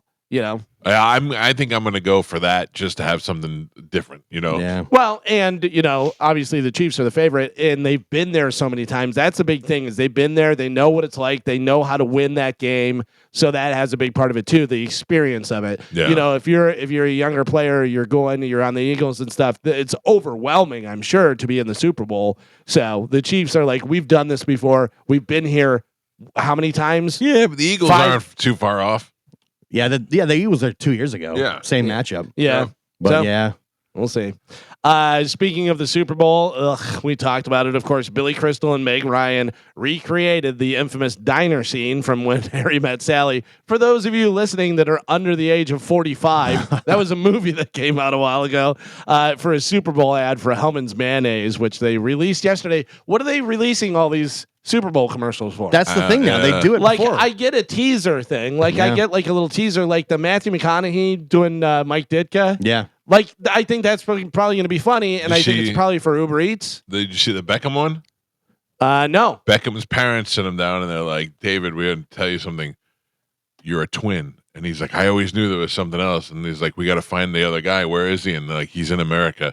And he goes, we got to find my twin brother. And the sequel is in the Super Bowl. Oh, okay. That's good. Yeah, a little teaser. Yeah. Like that makes sense. Whatever. Even if it sucks, at least they gave you a teaser. There's a two-parter. You're something you're paying attention to. Yeah. Yeah. Can you imagine there'd be somebody else as gorgeous as that guy? I think those Uber Eats commercials with Matthew McConaughey are some of the best ones. Yeah. I think those are great. What are you eating? He's giving it his all. Right. And I love when he goes, what are you eating, Jerry? And he goes, rice. And he goes, oh, Jerry's eating rice. Like it's a whole conspiracy to make it pancake blocks, all the different stuff. I think it's so funny. A 29-year-old Florida man got arrested on Sunday for assaulting his roommate with a bologna sandwich while arguing about video games. Carmen, does Chad ever get that mad? No. He hits you with the sandwich? You ever smack you with his bologna? He hits me with something else. They charged him with a felony because he was on probation for guess what? He also attacked people in 2022 and 2023, and both of those also involved video game arguments. I was hoping you were I saying think bologna. He's the baloney bopper. Yeah. Video games get everybody stressed out, man. Oh, yeah. I watched my daughter play the other day. She was playing Fortnite. She's new to this whole thing, and she does the high-pitched screaming when she gets shot. And I go, you're not really getting shot. Relax. They rage quit. Yep, they rage quit. I used to tease my son so much about rage quit. He would get so excited and so into the game, and he'd be standing up, and he'd be a foot away from the screen, and he'd be like on his tippy toes and doing the thing, whatever. And I would just run in there and open the door, and I go, rage quit, rage quit. Shut up, they can hear you. Twix has announced a contest that's running during the Super Bowl where viewers go to Twix's website during every commercial break. Here's what you want. You want a job during the Super Bowl and compete in a staring contest. One winner will actually win gold bars. So like gold Twixes. You'll win that. Who are you staring at? I guess you're staring at the screen. Maybe they have it some way where you can stare at someone else. And Like a FaceTime call or something? Yeah. By the way, when I went to the Bucs game with my wife, they have a thing, QR code on the thing, and you do it, and then your phone is activated, and you can, they go through and they pick people to put on the big screen. My wife goes, "Please stop," because all I did was dumb eyes, and I just stared at it real close like that. I just wanted to be up on the big screen, just big dumb eyes. Today is national, and I think it should be actually international. Today is National Croissant Day. Love it. Say it right. Love a croissant. Croissant. Croissant. Croissant. Croissant. Yeah. Croissant. Give me some of them croissants. That was so funny. Dennis Leary, way back in the day. He goes, "This is America. The French give us a croissant, and you know what we do? Burger King makes a croissant sandwich. Come by and try our croissant sandwich." Not mad at the croissant sandwich. Dennis Leary has a new show on Fox where I don't know. I want to call him up and go, "What are you doing? What are you doing?" I saw like an episode of it. He's looking really old. That's the first thing I noticed. But he is really He old. is really old. Yeah. He was great though with Bobby on that Sex, Drugs, and Rock and Roll, and he But he fit. played that age group. He played that age group and an aging rocker and all that stuff. Like that was a good cast for him. You know what I mean? Yeah. It's I can't imagine that show is any good. But it's weird. I don't find a lot of that stuff funny. but other people do. So it may be great, you know. There's a lot of that that's just simple. You don't have to think about it, and it's obvious jokes. Like if you and I watch that show, we could pause it and go, "This is the punchline. Here's the joke that's coming." You know what I mean? Like that's gonna happen, but people enjoy that. I watched like half of an episode. It's like a military themed show. Yeah, he's like a captain, and it's just. Let me guess. There's always one guy who's bumbling. Yeah, it was very cheesy. Yeah, and I just couldn't get past how old Dennis Leary looked. But I mean, at that point, you're probably like, just give me the money. Yeah, and hopefully this is a hit, and I'll get 3 more years out of it, get some money on it. And they say, like, everybody, all the different actors say, like, a sitcom is such a cushy gig because you're making so much money. You have great hours, like if you have a family and do stuff, whatever, and you can do other stuff around it. Right. So it's like, all right, you want me to make, $300,000 to $800,000 an episode. Yeah. Depending on what the thing is, and then I get to do movies and do other stuff. Why not? I watching that Saturday Night Live stuff. I wonder. I mean, that would be a dream to work on that show. But in what capacity? Like, I try to think would I be happy if I was some sort of stagehand? Would I be happy if I was a writer? You know what I'm saying? Or would I always wish I was on the show? Yeah, I think you probably always wish you were on the cast, whatever. But there's a lot of people that, like a lot of the writers that know they're just not performers, but they're funny. Yeah. I guess they go in there knowing that. Like Chris Parnell, to me, should have been one of those guys, but he ended up being great on Saturday Night Live. Oh yeah, yeah. But he looks like one of those guys that would come in as a writer. Right, right. And there are people that go in as a writer. They start them out as a writer. David Spade's talked about it a bunch of times. David Spade was a middle act when he got Saturday Night Live. He wasn't even a headlining comedian. He was young. I'm mad at David Spade right now. Why? Because of his comments yesterday. Oh, well. Yeah, some stuff we'll get to that. So he came in and they were like, all right, you're going to be a writer, performer, like feature player or whatever. And he was like, writer? I don't know. He goes, and they just gave me a yellow legal pad on the desk. And he goes, here, write for other people. And he goes, like, it's Mike Myers and Dana Carvey and all these guys and stuff. And he goes, and I'm supposed to write stuff for them? Yeah. Well, Dennis Miller said that. Dennis Miller said they brought him in because they said they wanted him to do news. The way his stand-up was, they wanted him to do news. He goes, and then they would tell him to do other stuff, and he'd go, I'm not an actor. I don't know how to do any of this stuff. Yeah. I wonder if it's tough as a writer. Like, say you're like a writer for The Office, and you wrote a hilarious line that Michael Scott says, and everybody repeats that line all the time, but Steve Carell gets the credit for that line when you're like, that was my idea and my line, and nobody knows. I say that all the time for people who write jokes for other comedians. Yeah. Like Joe Bartnick writing all of Lisa Lampanelli's great jokes, and all these people Mike Lawrence writing for all these people who are at the roast and stuff.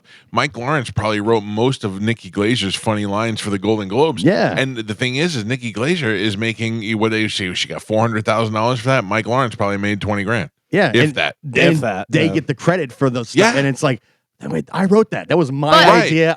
But that's the job. But I wonder if it's got to be hard to detach from that. I would be miserable doing that. Right, but I do remember the guy that you brought up for Lisa Lampanelli. He said, like, because of him, because he's a white man, he can't get up there and tell a lot of banging black guy jokes. Right. So these jokes are gonna the jokes are gonna go to waste. And if they're good jokes and they work for her, like, yeah, she's getting popular, but also you're getting that writing credit, which you can use. Mike Lawrence is writing for a lot of these guys, and he wrote for the Golden Globes, and that is something that it could be used anywhere. They're all Hollywood jokes. They're timely. I mean, they could be used anywhere. But I also feel like he appreciates that. Like, he's got the job. That's what he got paid to do. Yeah. Stengel, same way. I mean, the Stengels wrote all that stuff and then made Letterman and other, they'd write all these great skits. And nobody knows that. Right, they just think Letterman came up with that. Right, you know what I mean? Right. Or even, I'm sure, songwriters, too. There's songwriters that write a song for an artist, and everybody thinks the artist is the brilliant, amazing one when they think, that was my idea. And songwriters usually can sing. Yeah, they're usually performers themselves that just don't make it, and then people buy their songs, so that's how they start making money, and they just keep going with it. Megan Trainor, that was her thing. She was a songwriter forever, and then she decided she was going to be a fat singer, and it worked. That was one of the decisions that I made to do my own show as opposed to being a producer, is because I would book the interview, get the guest on, write the questions, and then watch the questions be mauled. Yeah. Like I'd write these great questions for this thing, and then they would read the questions wrong or destroy it. And why? And then I'd go, why am I trying to make somebody else famous? I could just do this on my own. Oh, I get it. Believe me. Yeah. Damn it. Ricky Gervais, who got paid a ton of money for The Office and stuff, would always say stuff about Steve Carell and everything. You know, like half jokingly, but he also felt because it was made more popular. It was in America. And it was made more popular. Yeah. So many people had no idea there was an English Office. Yeah. You know what I mean? They had no idea. And probably whenever they saw it, they were like, oh, well, they ripped off America. You know? If you ever watch those episodes, it's crazy similar. Oh, yeah. Like the characters and Ricky Gervais is great. Yeah. Why does BJ Novak get credit for creating that show? He was a bit, for the American version.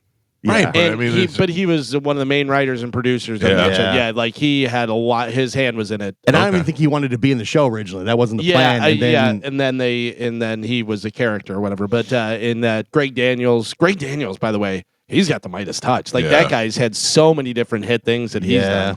You know. A lot of those guys. The Office is great. In case anybody didn't know. It really is. It's funny because Parks and Rec came out after The Office, and I go, oh, they're just trying to do The Office again with Amy Poehler.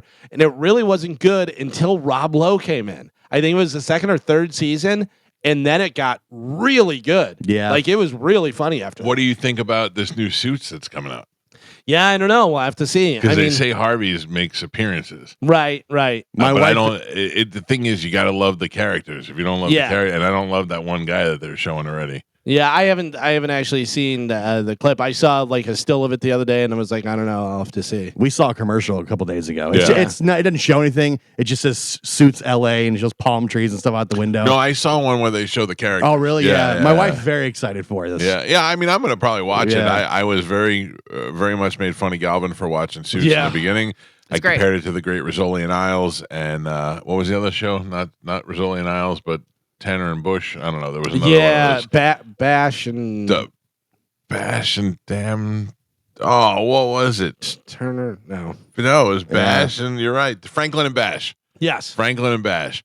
And anyway, and then when I watched Suits, at Galvin's suggestion, it was great. Yeah, and once it came out on Netflix, and everyone loved it so much, and now it's getting a reboot and everything else. Everyone was making fun of me for watching. I'm like, no, it's a good show. You know what else you said? What? You said that Harvey could have been considered to play Batman, and I didn't even know who he was. I was like, and then now I watch the show, and I'm like, he'd be great. He'd be a great Batman. Be great, I thought Suits was good, but it got too repetitive for me. And they run out of ideas. It did, because once Mike left, I think it really kind of went downhill after that. It was only a couple seasons after that, but it was definitely a lot of the same. Are they going to find out he's not from Harvard? Yeah. All right. And now this guy is trying to get his name on the wall. Now this guy wants his name on the wall. I'm like, listen. They should have stopped. I'm not spoiling anything because it's been out for years. The prison season was the worst. That was pretty. It was awful. No, they should have stopped the year before. My wife was binge watching this show, and I was into it too. We're watching it, and then I skipped like a ton of episodes. She kept watching it. I'd come back in. I go, so what's happened in the last 8 episodes you watched? She's like, oh, nothing. Same. Yeah, it's like now this lady's trying to get her name on the wall. Yeah. And then I would do that again. I'd come back a day or two later. I'm like, what's happening now? She's like, about the same. You know who is totally into that and used to text me all the time and tell me that he just watched 8 episodes in a row? Tom would be like, Galvin, I'm watching it. It's so good. He goes, I woke up at like 3 o'clock in the morning and watched 4 more episodes. Yeah, it was good to start, but it just kind of fell off.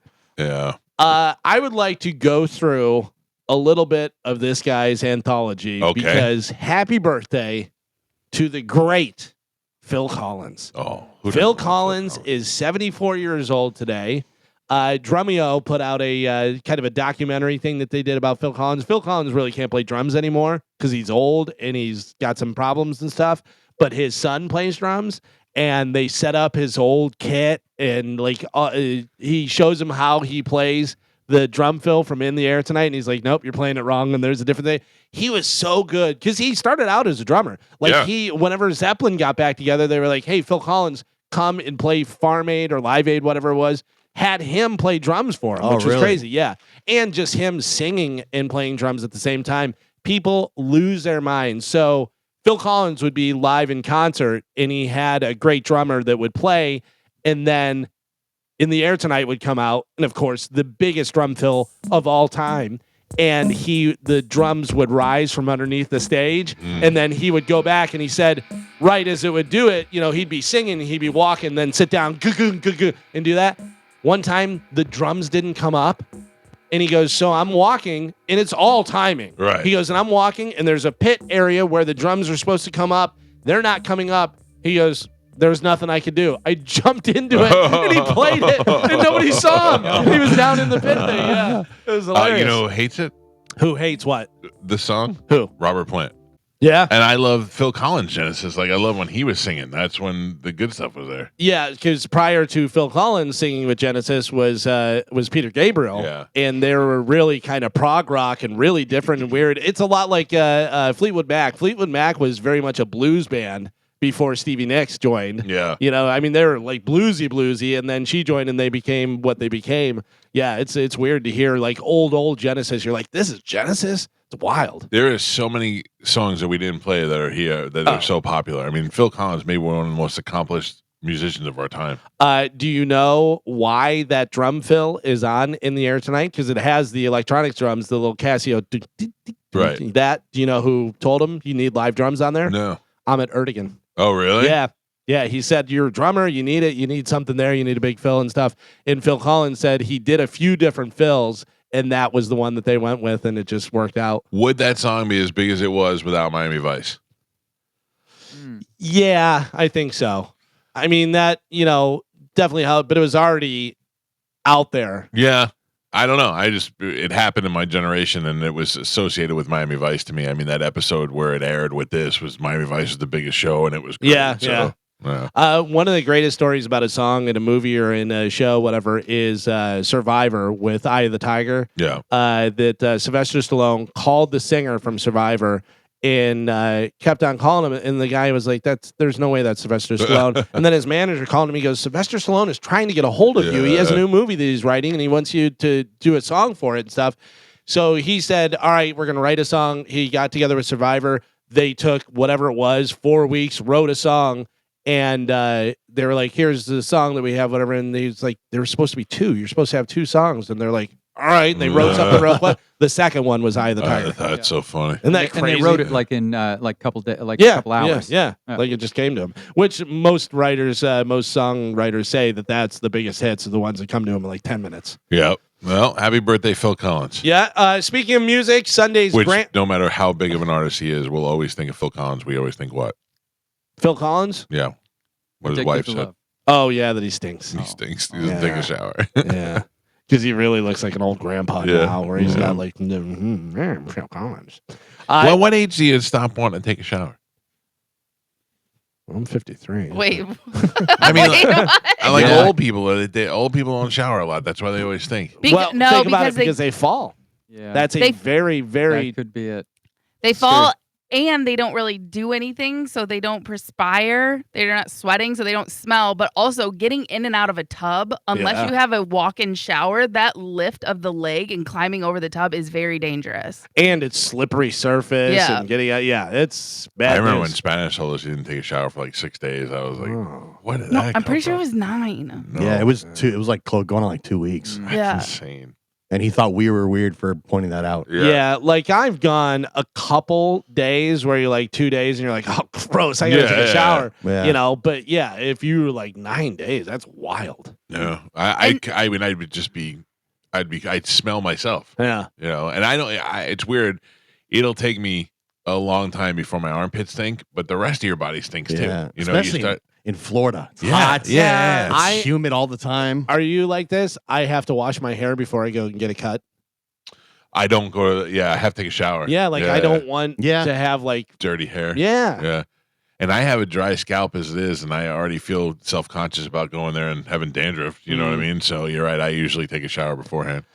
Sunday's Grammys will include tributes to Quincy Jones. Okay. Obviously, you have to do that. And the city of Los Angeles.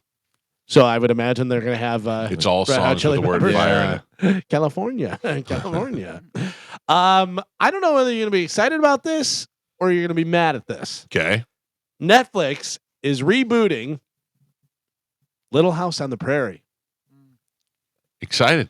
The original series ran from 1974 to 1983. People streamed more than 13 billion minutes of it in 2024. So I liked Little House on the Prairie when I was a kid.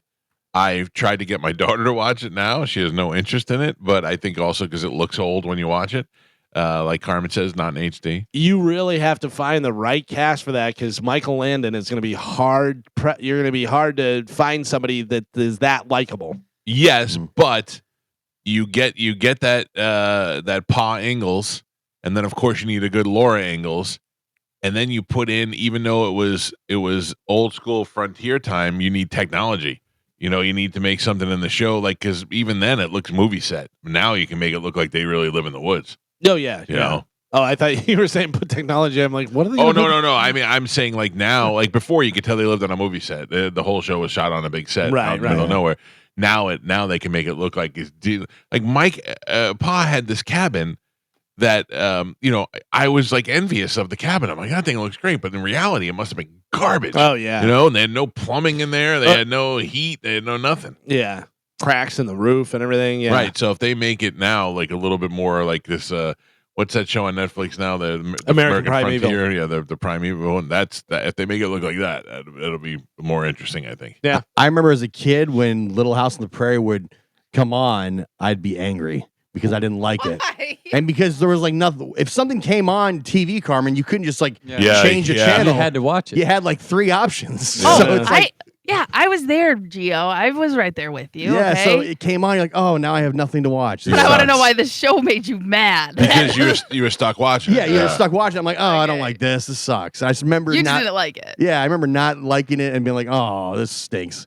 Yeah, we used to have to sit through Carol Burnett to get to Different Strokes. Yeah. Yeah, and my grandfather would be so mad that we'd watch all those colored people. My kids can't comprehend that you can just now watch any show you want at any time and have like millions of options. It's so weird to me that you have millions of options at your fingertips now, and neither one of my kids watch TV. Yeah. My son made me take the TV out of his room, and my daughter never turns hers on. They watch YouTube. Yeah. Yeah, it's crazy. Although I got to tell you, I find myself watching more and more YouTube every day anyway. Same. Yeah. I mean, I could just sit down. I got in like an Oasis wormhole the other day, and that leads me over to finding some of these English talk shows. Next thing you know, I'm watching an hour in English talk shows. The thing about YouTube as well is you can sign in with your Gmail or do whatever. And I didn't do it for a long time, and then I did, and now it has everything that I want to watch. Yeah. You know what I mean? Because it learns from what you watch, so it suggests stuff, and it does a good job with it. Where it's a lot of stuff that I do want to watch, and I can find the stuff a lot easier. Whereas whenever I didn't do it, it'd just be like all over the place, and I'm like, I don't want cartoons, I don't want this. It's an algorithm. They want to keep you on the site as long as possible, and it works. But there's a lot of good stuff on there. There's a lot of good interviews. There's a lot of good music stuff on there. There's a lot of great Chris Hansen To Catch a Predator stuff. Like all that stuff. I'll watch full shows. I love watching Long Island Audit. I'll watch all of those. Yeah, absolutely. Yeah, it's good stuff. I got to be honest with you, I'm also still watching the live sex cams. Yeah, I love them. Really? They're really good. God, so much better. So much better than regular porn. Do you watch them on the big screen? No, in here like on my phone. Yeah. Right. It's just it's natural curiosity. I'm like, what are they going to do next? What is going on? I wish you were up in the theater just watching. No. No, I did one time. I put I knew my wife was coming upstairs, and I put porn on the giant screen, 115 inches of porn. And I was like, Amanda, I'm in this room. Come in here. And she's like, I know you have porn on the TV. I know how it goes. I go, what? I don't have porn. Yeah. Have you yet paid for the cam girl stuff where you give them money and to do stuff? I'll never do that. You haven't even come close? Not even. Yeah, you paid for OnlyFans.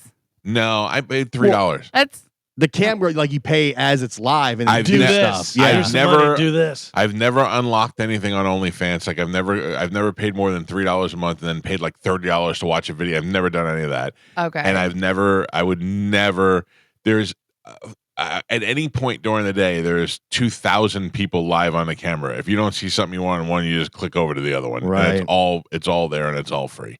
And I'm not directing these pornos. And that's through our streaming thing. No, that's a different thing. This is through X-Hamster. Oh, okay. Yeah, because our streaming thing has that as well. Well, in this thing you can break it down by category. You can categorize it. Yeah. I don't like younger girls. Like I don't like anything in their 20s. And I don't really want models. I want average looking girls. Mm. And then this is we're into this now. All right. Yes. In other countries, they have rooms set up for this stuff. Yeah. In America, a lot of these girls, like I watched this one girl, and she can't do it from home all the time. So she goes out in her car. So what she did was she went out in her car, and she's constantly looking like to see if anybody's coming. But she doesn't just get naked. She's got in the backseat of her car the rubber crotch of a man. It's a rubber leg. It's a torso with the unit, and she climbs in the back seat and goes crazy on that. I mean, imagine you just roll up. What are they, in a park or something? You just roll up in a park and you see that going on by herself? Two things. One, there was this redhead that did it outside the gym in the parking lot. Oh, that's hot. Because she said she gets excited whenever she's in there working out and stuff, and she almost gets caught. And it's one of the greatest videos I've ever seen. In my life. Love that you're watching it too. But it's like just a real girl, and she really almost got caught. Yeah. But then there is another one where a girl is doing that, and a guy comes up and knocks on the window. She's like, "There's a guy," and then she covers up whatever, and you see the word, and he goes, "Do you need help with that?" She's like, "No, I'm good." And then he leaves, and then she continues again. Wow. So it's not like, I mean, it could have been set up, but it's not like, oh, let me help you with that, and he comes in, and then all of a sudden that's going on. I mean, if you're the guy, if you're in the car next to her and you see it going on, do you give it a knock? You're like, "Hey, I can't drive away and not know for the rest of my life if you this could have start been your own video." No, but no. If you're a single guy and you're not knocking, you're gay. Well, I mean, like, you're like, this could be the greatest experience of my life if I follow through with it. So you got to take a chance. Yeah. I bet all these videos are fake. I don't care. They're all set. They're all 100%. They're all set up. Let me tell you what's not set up. I don't know. What do you mean? Like, there's no interaction. Like the guy the one knocking on the window. And the girl, that's her friend. The girl in the waiting. parking lot. It's all set up. Yeah. Listen, caught. The ones you got on the X Hamster that I'm watching are so real that some of them are like, how could you get naked on camera? You know what I mean? Like, some of them look terrible. If the girl, the one that I'm talking about, the redhead outside the gym, if that's fake, she is the greatest actress I've ever seen in my life. I'm not saying that it's not fake. I'm saying that I can usually spot the WWE acting. Oh my God, somebody's coming. That. But for real, like she got me. She wins. If she had a pay thing, I would have paid. Yeah, she got me. Take my bank card. You got me. Gio, I'm never gonna pay anybody. I'm not putting my credit card in. I'm not giving anybody money. But there have been a couple of people that I've gone, I would have paid for that. I'm still surprised that you put in all your information and your picture and all that stuff to get past your face. To get into the. I am a. How do I say? I am a media personality. My face is everywhere. You can search Mike Calta's wife and pictures of my wife and kids come up. You think I'm my face is private in any way? Well, you're putting it. You're linking it to your account. I don't link it to anything. You don't know who has access to that. I am on the radio talking to 2 million people about it. I'm not trying to hide anything. What does it have to do with your porno history? But I'm not trying to hide it. I'll show you whatever I'm watching. I'm saying you don't know where you put your face and your all profiles just to get back. You don't know what you agreed to when they scan your face. So what he's asking though is, what do you think's going to happen with that? Like, are they going to be? They're not going to be able to take his money, and they're not going to be able to be like, "This is my house now." They can put his face on somebody else's face. I would love to be a porn star. Carmen, they could have done that the last 20 years. But now he gave them the right, and now they're making money. Well, when you scanned your face. I guarantee you didn't read all the fine print. You scroll to the bottom, hit OK. Yeah, with one hand. Yeah. Can I tell you something else? Huh. I'm more just viewing. I'm not watching. Oh, that's what weird. else are you doing? Yeah, that's what I'm saying, Carmen. I'm not using it as a tool so you're just for anything. watching it. Yeah, I'm like, that's not healthy. Yeah, that's not good. Yeah, why? Yeah, it's a buildup. Well, I didn't say I was in here for like 4 hours, but I'm just a little. I think the curiosity gets the most to me. I'm like, what are they going to do next? What's going to happen here? I think this took over for Pokemon. Yeah, I'm done with Pokemon. Yeah. You're done. Pokemon logged me out, and when I try to log back in, it won't log me in, and I went, it's my time. Oh, it's over. What no, level you got to figure it out because you're about to walk the 5K for Bert, and now, but you get points for walking. Yeah, now you can actually. I've walked before, Carmen. Thank you. Have you? Because you used to talk about driving around playing. Driving so slow that you get walk credit. Yeah, you weren't walking around playing Pokemon. Carmen, now he can walk around and watch porn girls. Yeah. So what level did you finish at? 54. Oh. Yeah. And still, I'm still halfway till 55. And it'll take me another year. Mike Calta Show, good morning. Hey, good morning. What's up? Hey, I just wanted to bring up, not sure if you guys are aware, probably are, the web browser Opera has a built-in VPN. Yeah. Oh, I've heard of that one. So you don't have to put in your license plate or your license. Driver's license. Yeah. Okay. So you go to opera.com and then search through there. You probably got to download the browser. You just activate the VPN. Awesome. Thank you, sir. I appreciate that. I probably have a VPN too. I just don't care anymore. Mike Calta Show, good morning. Hey, guys. I just wanted to share. One time I was on a plane, and the lady sitting next to me said her boyfriend worked for some security company, and that they will, like, these porn sites will turn your camera on, like, while you're watching. So ever since that day, I just put my thumb over the little camera thing. So you got one hand doing something else and one hand thumbing the camera. I used to Yeah, have some random dude looking at me. What was that movie? The good. Thank you, sir. The girl with the spider tattoo or one of those, something like Dragon that. tattoo. Dragon tattoo. They gave out these promotional items, and they were these little stickers that fit over the camera and a little sliding door that you could open it and close it. I have it on my other computer. It was great. It was great. I've gotten the scam emails that say they recorded you on a laptop and we're going to release the footage to your family if you don't pay money. Yeah. I've gotten those before. Yeah, I say the same thing. Do it. Yeah. I don't care. Nothing would be funnier to me if my cousin called me from New Jersey and said, "I just got a video of you whipping off," and I'd laugh my ass off. Plus, Joe turns these cameras on while you're here anyways. I've thought of that, Joe. I've thought of that. Not that you turn them on, but that you may have left one on. Not true. Yeah, but I mean, then just think of the hits on YouTube. Yeah, well, that's true. Yeah, so keep watching, everybody. Thank you. You never know. Carmen? Yeah. Do it. Oh, are you sure? Oh. Here we go, Bone Fam. The Bone Bonus. Sponsored by Anajar and Levine. Accident Attorneys. Call 1-800-747-FREE. That's 1-800-747-3733. This hour's Bone Bonus keyword is... Grand. Grand. This hour's keyword is grand. Grand. Head over to the 1025 Bone app now. What? Don't call. Oh. No. Head over to the 1025 Bone app now and enter the word grand before 30 minutes past the top of the hour, and that $1,000 Bone bonus could be yours. Good luck, everybody. All right. Make some money. Very nice. So speaking of porn and different stuff like that, and you said you're not into young girls. Some guys are. Jennifer Love Hewitt says she remembers grown men talking about her boobs when she was 16 years old. Yeah, but listen. No. No, it's like Justify it. Bad Baby with the same thing. She was like, you listen, you were doing a countdown until you were 18 and you're on TV. She wasn't. She was. Men were. Yeah, no, but she men was. were. Well, I thought she was doing it on her site. Didn't she wait till she was 18 to do her OnlyFans? She Yeah, did. because she had to. Yeah. You can't do an OnlyFans when you're 17. No, I know, or but she 16. was like counting down till she can do it. No, men were doing that. Like- Yeah, I think the creeps were the ones who were Yeah. like, oh, can't wait till you're 18. Oh, they were doing that with the Olsen twins. Olsen They twins, did I that. remember, It's- big one. Britney Uh, Spears. Jennifer Love Hewitt says, quote, there were grown men talking to me at 16 about my breast openly on a talk show, and people were laughing about it. It was a culture that was fully accepted, but when you sit and you look at it and now versus where we were then, it's really mind-blowing.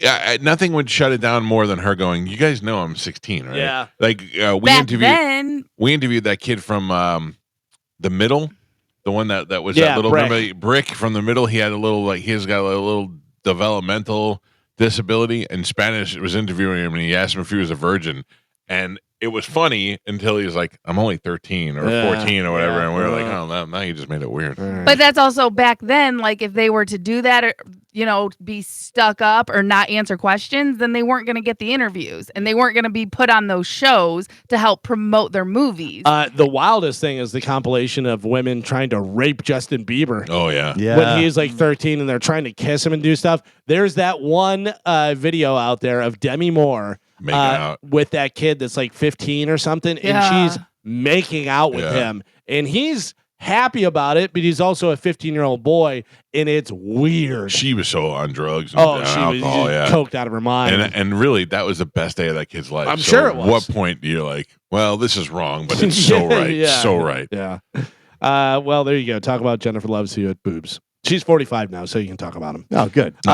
Post Malone lost 65 pounds. What is his secret to losing weight? Cocaine. No. Not according to him. Ozempic. No, not according to him. Stress. Hot sauce. He said he had no idea it had 0 calories. When he found out, he started putting it on everything. He said the pounds just melted away. Probably helped him cut out fried foods that he used to eat a lot too. Yeah, I don't know. The only thing that you can put hot sauce on that is eggs that are healthy. You know what I mean? You put hot sauce on chicken, on tuna. No, yeah, I know. But yeah. I don't know. I like some hot sauce on some things, but a lot of the condiments are all like ketchup is straight sugar. Yeah. Sugar, yeah. And like spicy products is an appetite suppressant. Oh, really? Yeah, like the spicier the food, the less you're able to eat.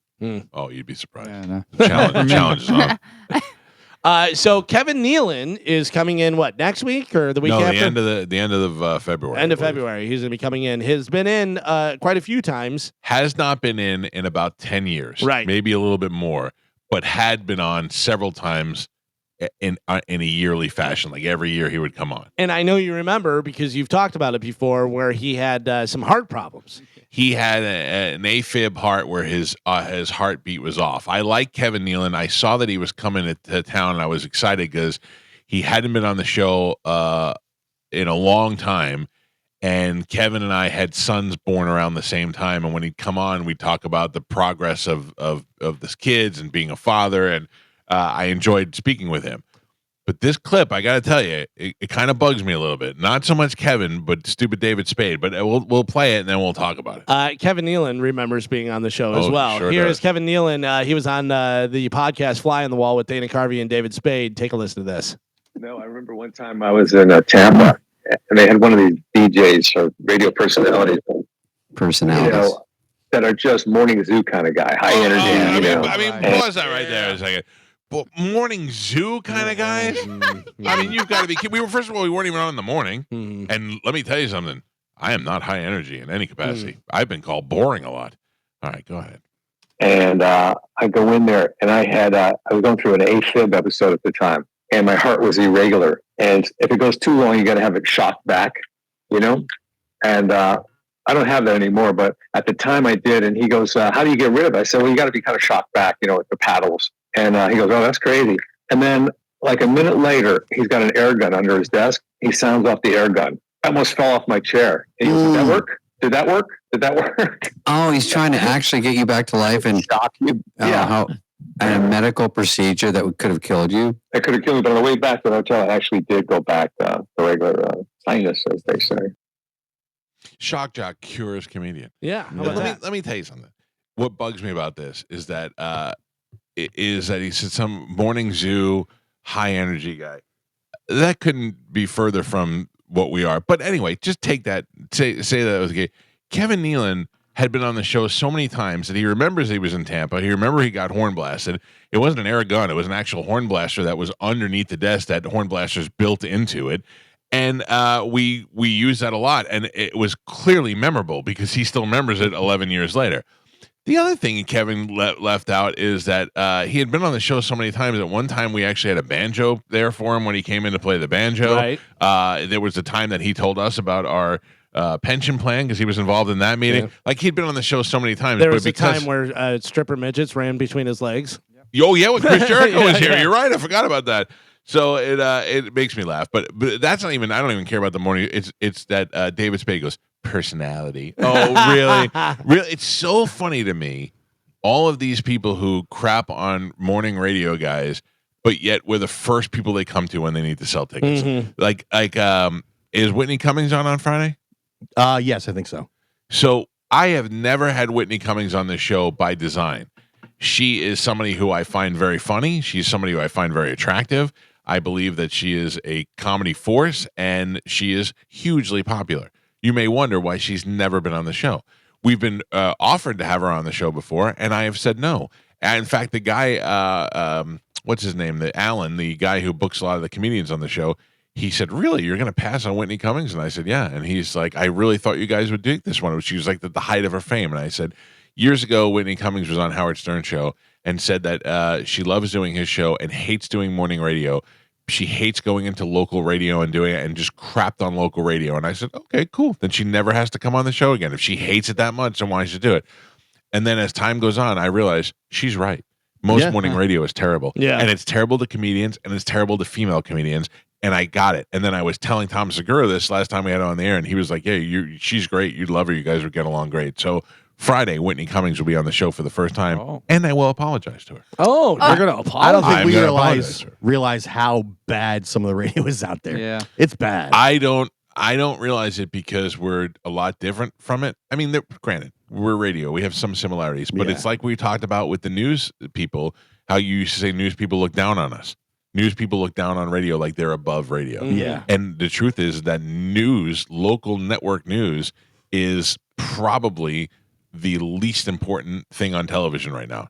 I mean, some of the garbage that they have on these TV shows, and it's everybody just reading the same script over and over again. You watch the 5 o'clock, the 6 o'clock, the 11 o'clock, it's all the same script, just read by a different head. That's why Trump's kicking them out of the White House press room. Yeah. Legacy Media. Right. They said the other day, do you see they opened applications for podcasters, content creators, anybody? There's a whole new website now at the White House. If you're any type of media whatsoever, you can now apply for a credential to be in the White House. I mean, press look room. at the success that these candidates had by going on podcasts and going on other shows.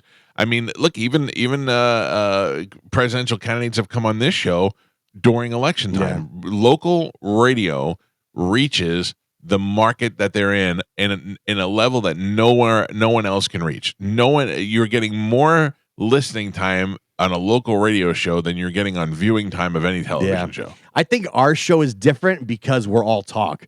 Right. The majority of the shows that these comics go on, they're in there for they get up minutes. early. Yeah. They're on the air for 5 minutes. They get a couple dumb zingers, and then they're back to the Going next to bed. song. You know what I mean? So I think that's a big part of it too. Yeah, but my problem with Kevin Nealon is that he had done the show like 5 times. And granted, he also is traveling and going to 50 markets every year, and I can't blame him. Like, he's coming next month. I'm looking forward to having him on, and I will shove this right in his face when he's in the studio. So, and that's actually better for me. Yeah. And now I have a question though, because we're upset that David Spade said personality. Yeah. Well, why don't you like that? Because, what do you want to be called? Yeah, a personality. But he said he goes, he was a DJ. Then he goes, well, radio personality. Like Kevin Nealon actually fixed the context. He fixed the name. He said a radio DJ. I'm not playing any songs. I'm not disc jockeying. And he said, well, a radio personality. And then David Spade said it with like he tilted his eyes like, oh, like a personality. Oh, really? But that's the whole thing with the Whitney thing is you're thinking he's talking specifically to you. Yeah. Where David Spade's thinking of all the radio stations he went on, and he's like, oh, they're calling themselves a personality. Yeah. I get it. Yeah. I get it. I get it. It's a. Don't try and fight with my sweet David Spade. Listen, I love David Spade, and he would also be welcome on this show. Yeah. But he's been on the show before. Yeah. He was a great guest on the show.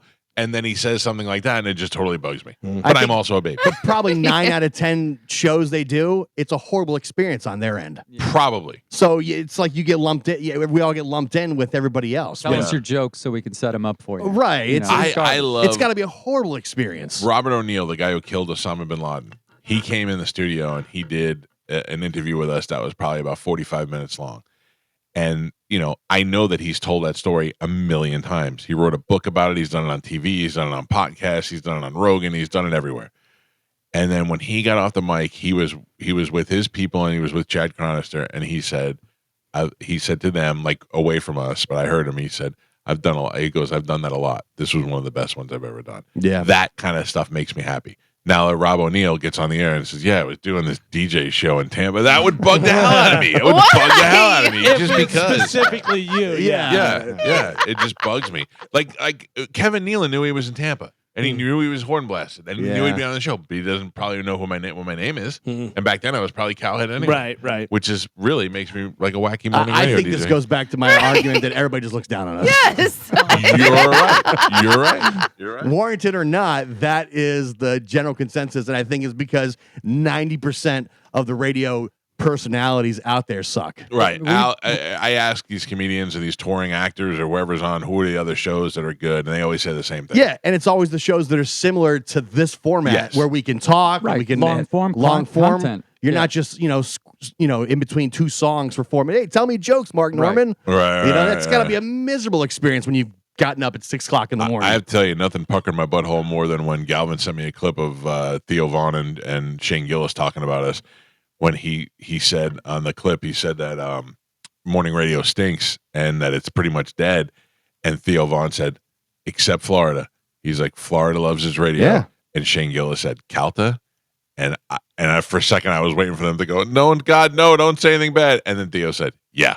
And I went, okay, thank you, God. Like that should stick out to you more than one random comment about personalities. It does. It like neither one of them are hurting my feelings. Yeah. You know what I'm saying? But it's like I do have a very powerful tool that can help them out greatly. If they're not going to respect it, then they don't get it. Yeah. Now I don't feel that way about Kevin Nealon. I don't feel like he was specifically doing it. And the fact that he brought it up was good for us. You know what I mean?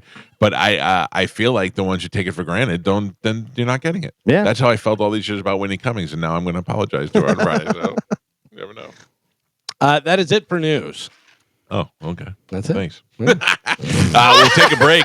And when we come back from break, Cody Tucker is going to join us live from Texas. You can follow Cody on Instagram and on YouTube at The Cody Tucker Show. We'll check in with him next on 102.5 The Bone.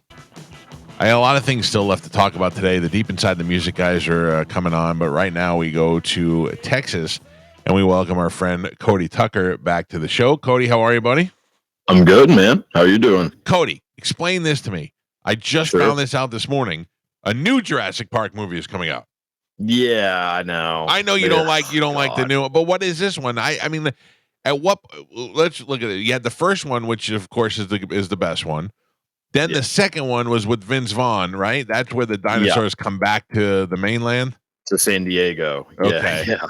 And then that one is kind of like completely forgotten. And then the third one I thought was a great idea, where they go to visit the island and the kid gets stuck on it and they have to go and rescue him. I thought that was a really good idea.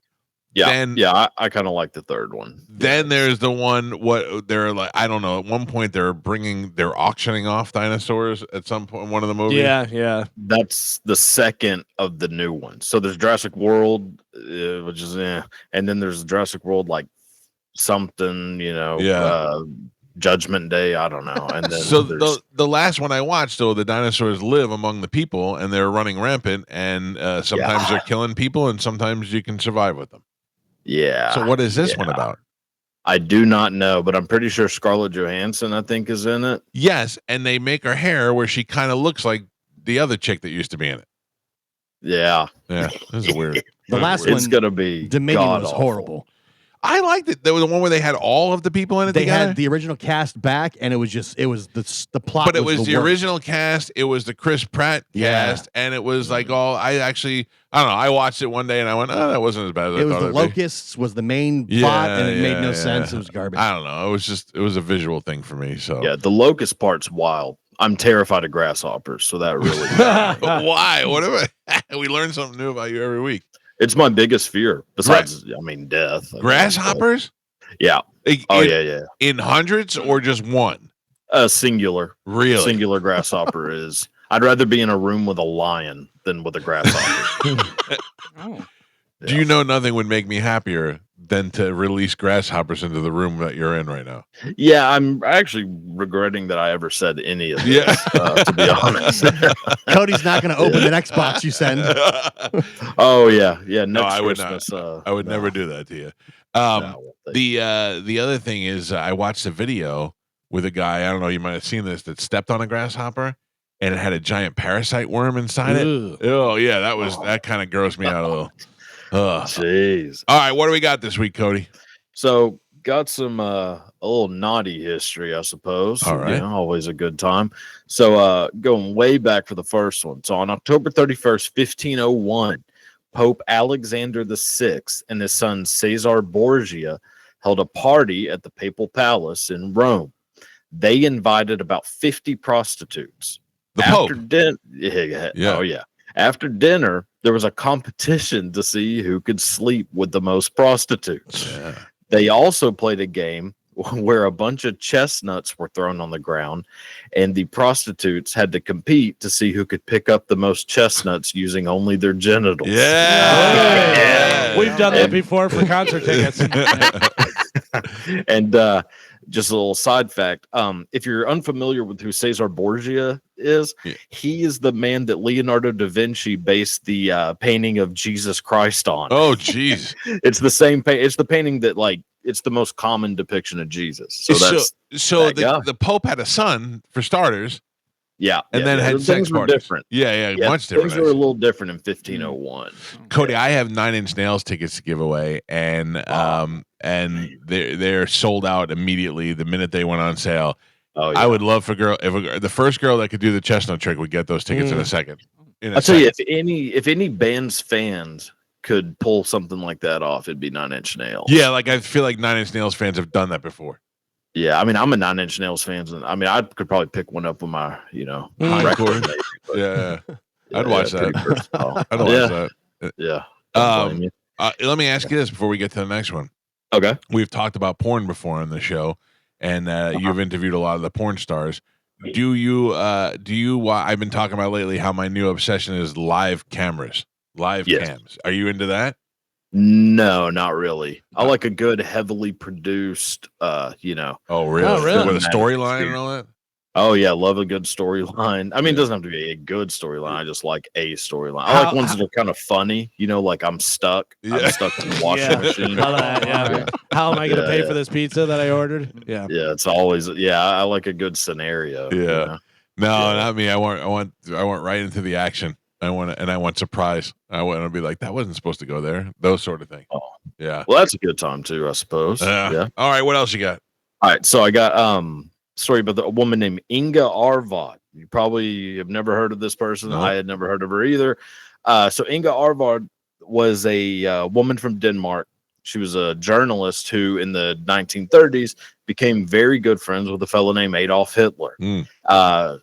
Hitler was absolutely obsessed with her, even inviting her as his date to the 1936 Berlin Olympics, which she accepted. Because of her closeness with Hitler, the Nazis approached her, asked her if she wanted to become a Nazi spy. She, at first, said, I'll consider it, but then got scared and left the country. In 1941, she was introduced to a young man in the U.S., and they began a heated love affair. This love affair caught the attention of the FBI, who began spying on the young couple. They believed that Inga was, in fact, a Nazi spy. J. Edgar Hoover believed that she was using her looks and charm to infiltrate high-ranking members of the U.S. government. So what does that have to do with the young man?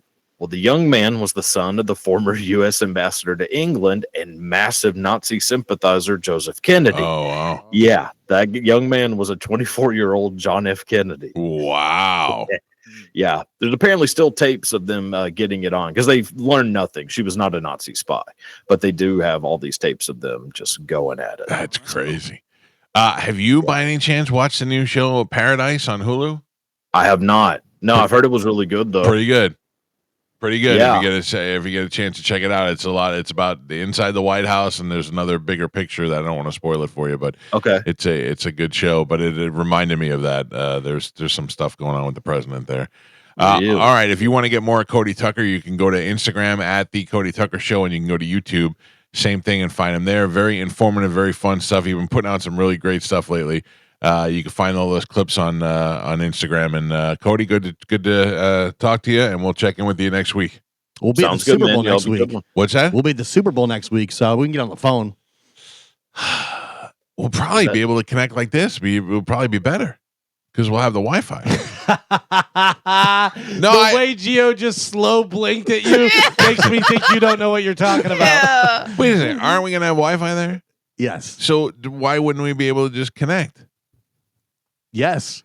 The audio feed? It wouldn't run through the board. We don't have all that. Yeah, we'd have to connect it to the station back at the station. So Cody, we're gonna have to figure out next week. We'll figure it out. Yeah, we'll be in New Orleans. So if anything, we might have to do it over the phone. That's no problem. Not as sexy. Well, I mean, it might be a good break on the eyes for most people. What do you have coming up on your show? Anything you want to plug? No, not really. I mean, just way to promote. Same old stuff. I do have a Cameo, which I've never plugged. Yeah, I'm on Cameo, which really feels great. Yeah. So there's like me and Vinny from Jersey Shore. And all that. I am also on Cameo, and I find that nobody cares about it until like Valentine's Day and Christmas. Everybody wants you to do it right before the holidays. Exactly. So I guess there's that. I mean, if somebody wants to pay a little money to for some reason to have me say something to him. Oh, I would love it if I'd give you money to do a quick little, do it in the style of Cody Tucker. Yeah, yeah, sure. Yeah, All if right. anyone wants to do that, there's that. I was looking at Cody's Instagram. He's got a lot of very prominent followers. Like Joe Rogan follows him, and all these famous comedians and actors. And yeah, it's pretty wild. Like that's how it kind of took off. I think was like Joe Rogan like sharing some of the stuff. That's like, and Bert was that's who actually probably did it. Bert I wonder if Kreischer. Bert knows you're on the show every week. I doubt it. But maybe he was on the show on Monday. I should have brought it up. He is constantly like if I would have shown him, he would be like, "Oh, I love that guy! I love that guy! I love that guy!" Yeah. Has Bert ever reached out to you? Am I the only one ever actually reach out to you? No, I've had a few people reach out. Yeah, I mean, I've talked to Bert a couple times, just messaged back and forth, nothing crazy, but he was always very nice. You know? I mean, he's a really good dude. But yeah, I think shared a lot because there's a couple comedians that would like tour with him that knew about it and everything. And yeah, Cody's coming up Mark, Mark and everybody. Just on Instagram, he's coming up on 1 million followers. Wow, man! What kind of money is that, Cody? I want to know how that works. It's not that great. I mean, it's not as good as you would think. I mean, it's. But I would imagine you're monetizing. You're probably monetizing Instagram, YouTube, and all the TikTok and all that. So all of it together is enough for you to do it for a living. Oh yeah. It's definitely enough for that. I mean, it's pretty decent. You know, it's not like. It's not as much as I think most people would probably imagine. You know, I think if you could do it for a living, that's a key right there. That's all I care about. Yeah, is I don't want to have to work.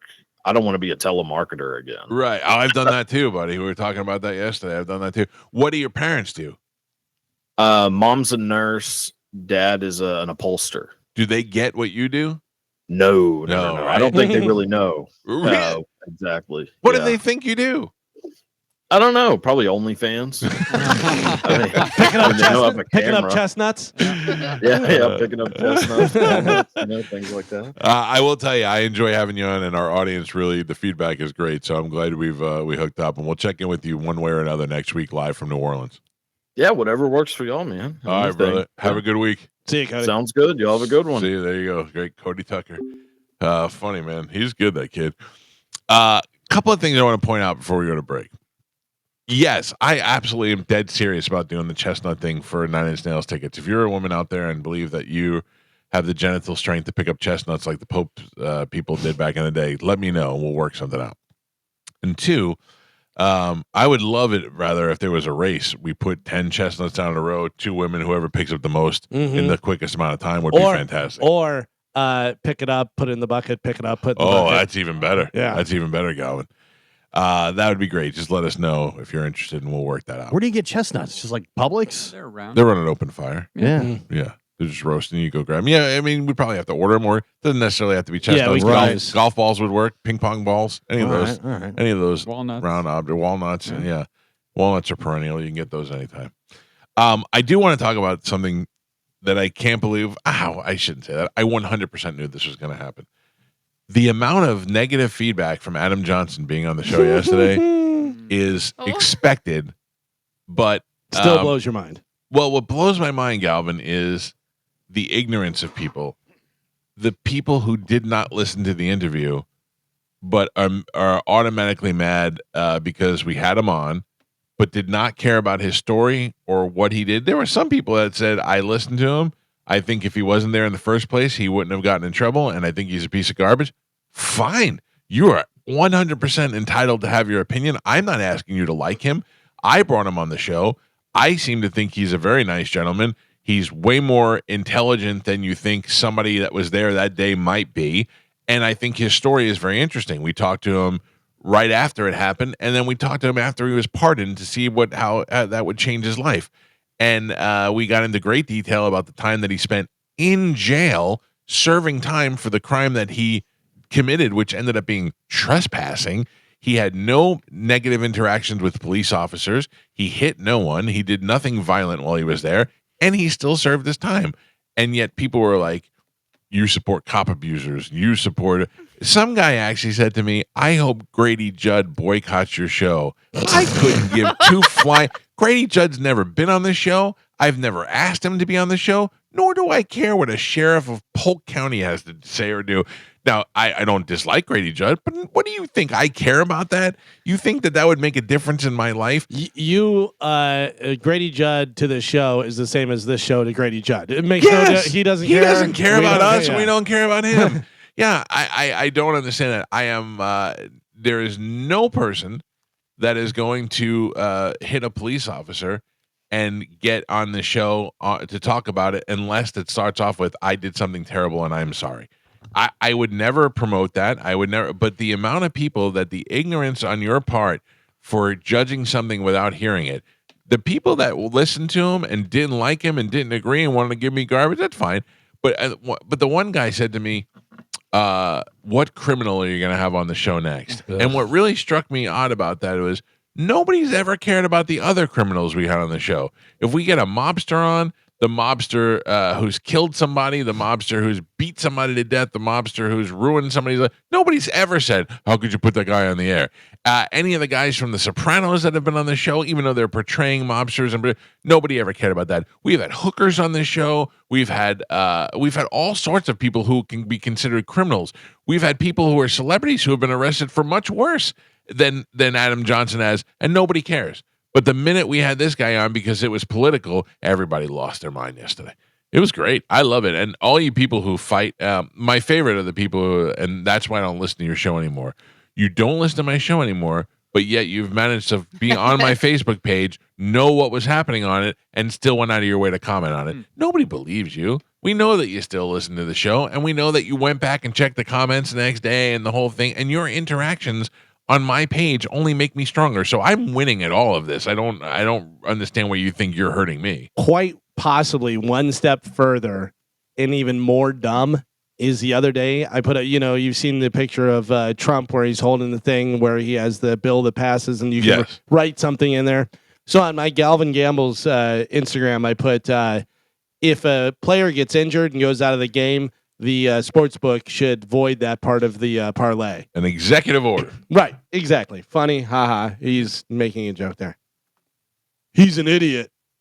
Okay. That wasn't an executive order. I think that's a good idea, but I hate that guy. Yeah. Yeah. Okay. All right. And it's funny because whenever I wrote it, I was going to put up there, please don't comment about what you think about shut Trump. the comments off. Yeah, but it's just anytime though you're going to use Trump, that's going to be course. whether it's a joke or a meme or anything, people are are so triggered by just that image, just him alone. People that comment a serious comment on a joke may be the worst people in the world. Oh yeah.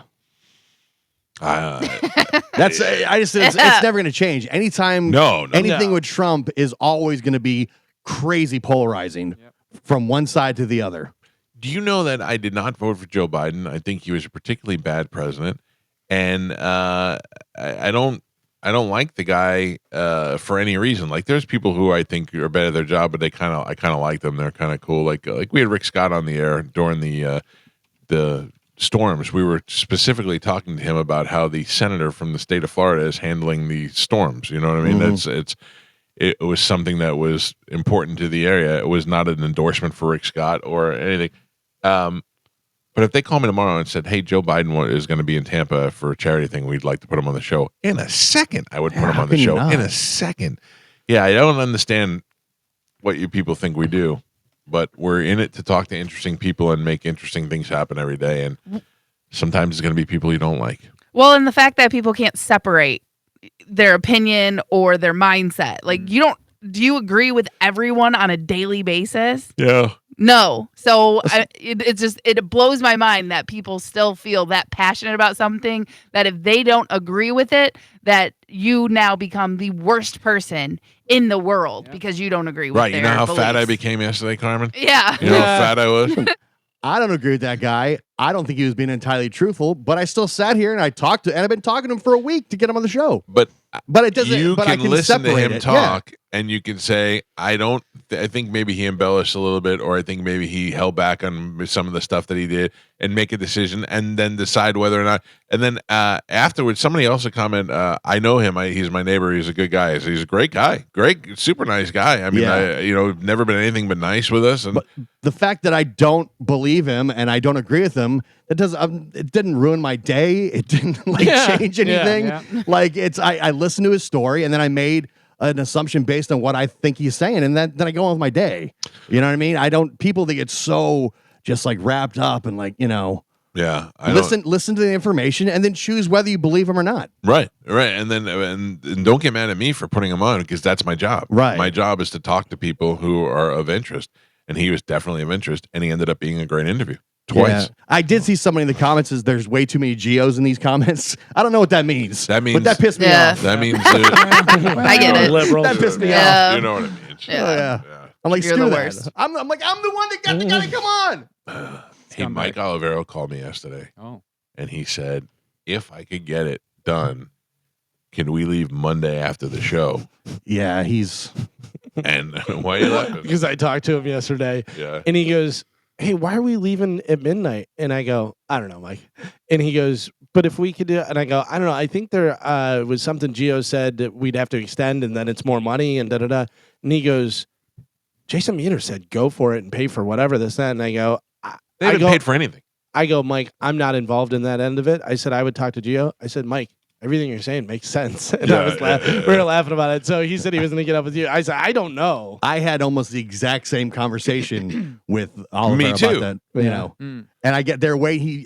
I was waiting to hear back from Olivero if the money was going to be approved or whatever. But what is leaving? According to him, it's just free flow and do whatever you want. We got loose pockets and go for it. There's bags of money. You just walk through the hallway. All right. You gotta grab them. Yeah. I was like, listen, man. I go, I'm just trying to make sure we get there on time for Wednesday's broadcast the best we can. So the best is Why does he want to leave earlier on Monday instead of Monday night? It makes way more sense It because does. if we leave Monday after the show, then we'll get there Monday night, and then the next morning we can get up and do our whole setup and have the whole day to do our credential and the whole deal. Yeah, then you have a whole day to get ready for Wednesday as opposed to a few hours. Right. Is the argument. But And we're still going to have a whole day because we're going to be getting there early Tuesday. Yeah, but we're going to be having traveled overnight. Yeah. And the sleep isn't going to be great. And then we're going to get there in the early morning. We're not even going to have time to go to check into the Airbnb yet. We're going to have to go straight to the credential thing, get our credentials, unload all our equipment, set everything up. Like it's Test just gonna be a pain in the everything. ass. I forgot. You guys are all old. Yeah. You can't, handle that. You can't handle that trip and then go on into You carry all the equipment loose. these Yeah, days. really. Yeah. Okay. And then I mean, we have to be back up at like probably 4 3 o'clock in the morning, yeah. 3 o'clock in the It's morning. gonna be 3. Because it takes, for whatever reason, when the Super Bowl was here, Joe got stopped every day at security and was not allowed in the building. By the way, those They guys smell were doing weed. their job. Yeah, Those yeah. guys were doing Yeah. their I would stop Joe every day, too. It may have been because Probably. he looked like a homeless man was wandering in or Yeah. something. I don't Yeah. know. Mhm. But every single day, Joe got stopped and it took you, an extra 30 minutes to get Yeah. inside? And it was always because of electronics. Yeah. So, and So- we're bringing a lot. Carmen, can you call Mike Olivero? Yeah, of course. See what we figured out? What do you think? You think anything got accomplished? No, I think Me he would have told me. You would have heard about it already. Yeah, because right? last time I talked to him was yesterday afternoon, and he said he was trying to get more money approved. I said, all right, let me know. Well, you know how quick things move around. I here. gave him. I reached out to the Airbnb and I got the price on what it would be to extend to another day, and I sent them that information. I'm like, all right, if we want an extra day and check in a day earlier, this is the price. All right. And that was where it was left off at. I feel like it would be much better and safer if we left at 10 o'clock than if we left, like after the show, and then if we left at midnight. Yeah. at midnight. Yeah, I mean, Yeah, I it agree. makes way more sense. It's the money that's Right. big holdup. I told Olivero, I go, I'm down for anything, man. I go, the less stress, the better. I'm all about that. From what I hear, there's just bags of money. Oh, I don't know. See that? It didn't start out. It sure didn't start out that No, way. it did not. No, it started off with we have no money. Yeah, when we first pitched the idea, like, nope. Yeah, we have no money. We don't want to go. Shut it down. Yeah, hilarious. And now there's just free flowing money for. Maybe let's make a whole week out of it. Why yeah, not? right. Now people are fighting over who's sponsoring it. It's so funny. All right. Well, no luck, Carmen. I'm calling again. Okay. Trying to call the great ape, Mike Olivero, to find out if we are actually leaving on Monday or Tuesday. He or was trying to Monday night. pitch the idea to me. I go, Mike, I think I totally agree with you. I'm fine with that. Yeah, You don't got to convince me. I go, just the logistics of making it happen. Is that him on line one? Yes. Kong? Yes. Mighty Joe Olivero? What's going on? Did we wake you?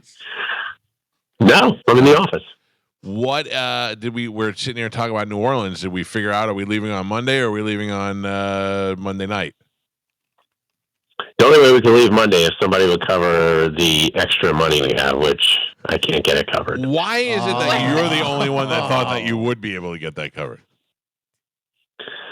Usually I can, but if you want, I just saw Jason Meter. We could walk into his office and ask him. No, I already knew what his answer was going to be. You're the only one that thought that he was going to come up with money. I thought that it would make all the sense as opposed to driving all night, getting there, and all of us being groggy as hell. Yes, we agree with you. Yes. We agree with what you're saying. Mike, much like I told you yesterday, all the things you're saying are making sense to me. Yeah. But getting it done, it was the big part. Right. I thought, no, when I got tried. I gave it a really good, solid effort, but I got to know. When I hung up the phone with Oliver, I thought, "There's no way this is going to Well, let me ask you a question. What is this price? This extra money that would be? Do you want to know the exact price? Said it was like close to $800. Yes, like $777 or something. Yep. I have to be honest with you. That is the most pathetic thing I've ever heard in my life. That a $1 billion company who is paying nothing for the rest of the trip could not come up with $780 or whatever. It is. That is pretty pathetic. For the number one show. Both in ratings and billing in the market. Because you're paying for the rest of the week, Mike? Don't you worry about it. Don't you worry about it. They're not paying for it. I just take it out of your $14 million. I mean, why not? Listen, I don't think that a portion of it isn't coming out of my $14 million. Oh, I know. Yeah. We're taking my transportation. I'm going to ask you one more time. We're driving my personal car there. Hello? Yeah, I'm in agreement with you. You're preaching to the choir. We also have your slave driving. That's right. Yeah. You don't come cheap. No. All right. Well, good. Thank you for the for your efforts, Mike Olivero. You seem to make sense. Common sense doesn't seem to work around here. Congan sense. Congan sense. Nobody thought it was going to be a fun week ahead. I can't wait. I will tell you, I feel very confident that we're going to have a great time on the cruise, especially after our last meeting. It seems like we all got all our ducks in a row there. We're going to be doing more things than we've ever done before on the cruise. That seems like a good time. I feel confident. Confident. I can't wait. Yeah. Olivero doesn't want to go. Oh, come on. On the cruise or New Orleans? New Orleans or the cruise? New Orleans. Oh, I mean, yeah, it's going to be fine. Open up some space. Yeah, if you don't want to go, we can get somebody else to go. Why? Oh, okay. Oh, I just assumed you'd want to go. Of course I want to go. He assumed Carmen didn't want to go, and he assumed you wanted to go. Right. Yeah. Carmen wanted you to stay home so we could open up space. Oh, I can do that if she wants to. That's fine. Oh, you two sensitive bitches could work it out on your own. I'll stay home. Don't worry. I'll stay home. You guys go. Yeah. All right. Well, thank you for your efforts, Mike. I'm sorry that this company cannot scrape $788 up to make life a little bit easy for all of us. Yeah. Is now a bad time to bring up It would per make diem? sense to me. What's that, Joe? Is it a bad time to bring up per diem? Per diem? Yeah, you know, when you go on the road. Oh, I for know your what job. a per diem is, Joe. Okay. Yeah. No? Okay. Yeah. You're on our own. Hmm. I'm bringing protein shakes. Yesterday, Joe told me he wasn't going. What? Well, that's because you told me that Mike Olivero said that the video thing that we You got got that? isn't going to work. Oh, Jesus. I don't What think he did knows. you say, Mike? The video is not going to work? I didn't say that. Cernak did. Well, then You told me that, and I told Joe that. Yeah, I told you that. I was told. Hold on, Cernak. Oh, Jesus. Here we go. Olivero That's told in me the that building. You could come down. Joe's switcher is not going to work. Yep. So that's I what he called said. Joe and said, "Hey, your switcher's not going to work." And Joe said, "Okay, I'm not going." And he hung up. Right. Yep. Just like that. I love that the engineer What was tells wrong us. with the switcher that's Pat got? I don't know. Who you? He's asking Cernak. It does have preview on it. He said. Yeah. I know. It should be fine. Yeah. Oh, I now talked it to should him be about it. fine. Yesterday it was not going to work. Yeah, I got to the source. I actually talked to Mike Cernak. Oh, also Oliveira's trying to sabotage. I got to tell you, 2 words: Bush League. Yeah, Bush League. Amateur hour. Yeah. I am out. Oh, man. I'm not. I'll open up for him, guys. You guys have fun. Hey, let me know what time we're leaving. And if I'm not here within 5 minutes of that time, you guys Yeah, go. just go. Yeah. Maybe I'll catch up down the road. Can I have you per diem, Carmen? You know what, they Joe? paid for me to fly out there Tuesday morning and meet you guys there. So Cool. All right. Good luck. I hope your plane goes over DC. Oh, too soon. Too soon. Oh. No better time. You're a than real soon. figure skater. Oh. Wow. All right. Thanks, Mike. Appreciate your help. thanks. So, Sorry, yeah, Dave. there you go. So what do we figure out? We're not going to go early. We're not getting any money, Yep. and Joe's video is not going to work. Right. All right. Well, and So what do we do? Carmen may or may not be going. I'm not. I'm telling you right Awesome. now, I am not going. Oh. Joe, what is your confidence level on the video? Hi. Okay. Yeah. That's all I need to hear. Joe, Once I talk, listen, you're He's a gonna be high. scumbag, Gio. I You're am a not. You are a scumbag. Why is US coming? What Because he happened? calls me and tells me that that Mike Olivero, who has nothing to do with Nothing. the video, Nothing. is telling him it's not going to work. JD, watch out. He just- There's going to be something terrible he happening. just said that's what he said. Which I know. What's the point of that? What do you This mean? is a guy who doesn't have anything to do with video. Why No, are we but listening he to said him? Mike Cernak. Cernak told him the video is not going Right. to work. No, that's He's not just what you passing said. the info. 100%. That's what I said. And I got on the phone with Mike Cernak, the guy who does all the real work at the station, and I talked to him and confirmed that everything's going to be Yeah, fine. and who told you call Mike Cernak and get it figured out? No. When I called you back, I said, yeah, it's definitely not going to work. And you're like, you better call Mike. I'm like, yeah, we'll talk about it on because the air. you said I'm going to save it for the Yeah. air. I said no, Joe. Get Yeah. it squared away Uh-huh. today. Yeah, because you were trying to throw me on. I know what you were trying to do. I was not trying Yes, to throw you I a know bus, exactly you idiot. what you- Are I know what you that were doing. dumb? I You're know what that you were doing. stupid? It's Yeah, not I a know. bus, it's a Sprinter. Okay, thank you. I know that's what you were trying to do. They call me and say Joe's switcher's not going to work, so Mike figure it out. Olivero called you to tell you that it's not going to work. He said that Yes. Mike Cernak was Okay. saying to him that it wasn't going to work. Yes. No, Mike Cernak did not say that. Mike Cernak, when I talked No, to no. him, But here's the thing, Gio. when I talked to him, I agree with both of you. By the time you got the message, it was that Mike Cernak said it. Then now that I'm listening to the story, there's no way that Cernak, he probably said it, but clearly talked to Joe and said, no, it'll work. He was just being typical negative Cernak. Yeah. So I've been talking to Olivero just about every day about the Super Bowl to Right. make sure everything's buttoned up. Right. In that conversation Yeah. yesterday, Olivero said to me, I talked to Cernak. He said Joe's switcher's not going to work. I said, okay, I'm going to call Joe and let him know so they can figure it out. So then I called Joe and I said, hey, Olivero told me that Cernak says your switcher's not going to work.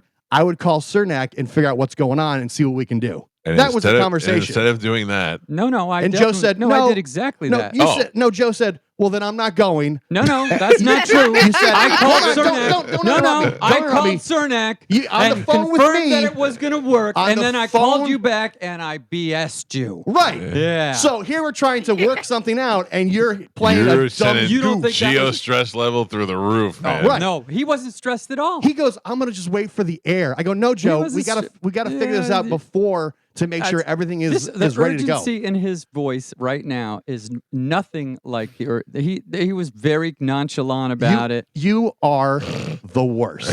Okay. You're the worst. All This is right. why you continually fail over and over and Okay. over and over. Really? You just don't get it. Okay. You don't get it. Okay. You don't get it. Mm-hmm. I have the utmost confidence in both of you Thank that you, we'll be Michael. just fine. Like it's insane to me. It's canned. Joe's like working. Joe's trying to craft bits in his head while we're trying to make sure that the No, I'm broadcast not. goes off. I think Joe That's not knows true that at a all. lot of the stuff that if it needs to get done So- usually gets done on the air. Like this whole phone call. Next time, I'm not going to call Joe and then let it blow up in his face. Okay. That's what's going to happen I next time. appreciate if you didn't do It that. didn't blow up in my face. I called Cernak. Next time, worked I won't. it out. I won't call you. I'll let I it just blow called up in him your face. and worked it The out. fact that he said I'm not going and hung up on you is still very funny. Yeah. He's like, well, he goes, well, I'm not going. They don't need me anyways. I go, that's not the attitude to have. I go, call Yeah, Cernak this is not. and figure out what happened. You were Can saying- I point that's not out real true. quick? That's Not even 100% true. Not even If the video doesn't work, Well, I can't exactly. wait to Who's see it on? Gio. I I can't mean, wait to see That's Gio's exactly face. right. I don't That's care. Exactly I don't right. care If because the all I video- care about is the radio show, the audio If the video broadcast doesn't of the work radio right now, show. whose fault is it? It's going to be mine no matter what. No, I'm asking Galvin. If the video doesn't work right now, like we went tomorrow and it doesn't work, whose fault is it? Joe's. Joe's. Yeah. Because you said that you talked to Cernak And he said it was going to be said fine. it would be fine. Yeah. Okay. And so you said you're high. No, Confidence. Your Yeah. confidence is high. No, I didn't say I was high. I feel like we're going to be fine, Joe. I think we're going to be fine too. My confidence is high. Yeah. I've been talking to Cernak 2-3 times a day for the past week. I'm sure he enjoys that. I'm sure he does not. Yeah. Would you guys like to talk to Cernak? Yes. He's in this. He's in there. He All came right. in. Show is Came so in. full of S. No, easy, Gio. Cernak, you're up. All right. So what's going on? So, did you or did you not tell Mike Olivero that the video switcher would not work? I told Mike Olivero the switcher would not work if they were looking for preview. You can only do preview or watch the actual program. You can't do both like you would do traditionally with what we have in Bone TV. So when you say that, what we hear is. He said that to me. I said, what did I say, Michael? I said, I don't need preview. I got 3 cameras. I don't need a preview. Exactly. Yeah. You said you don't need preview. You just need to worry about the stream. Right.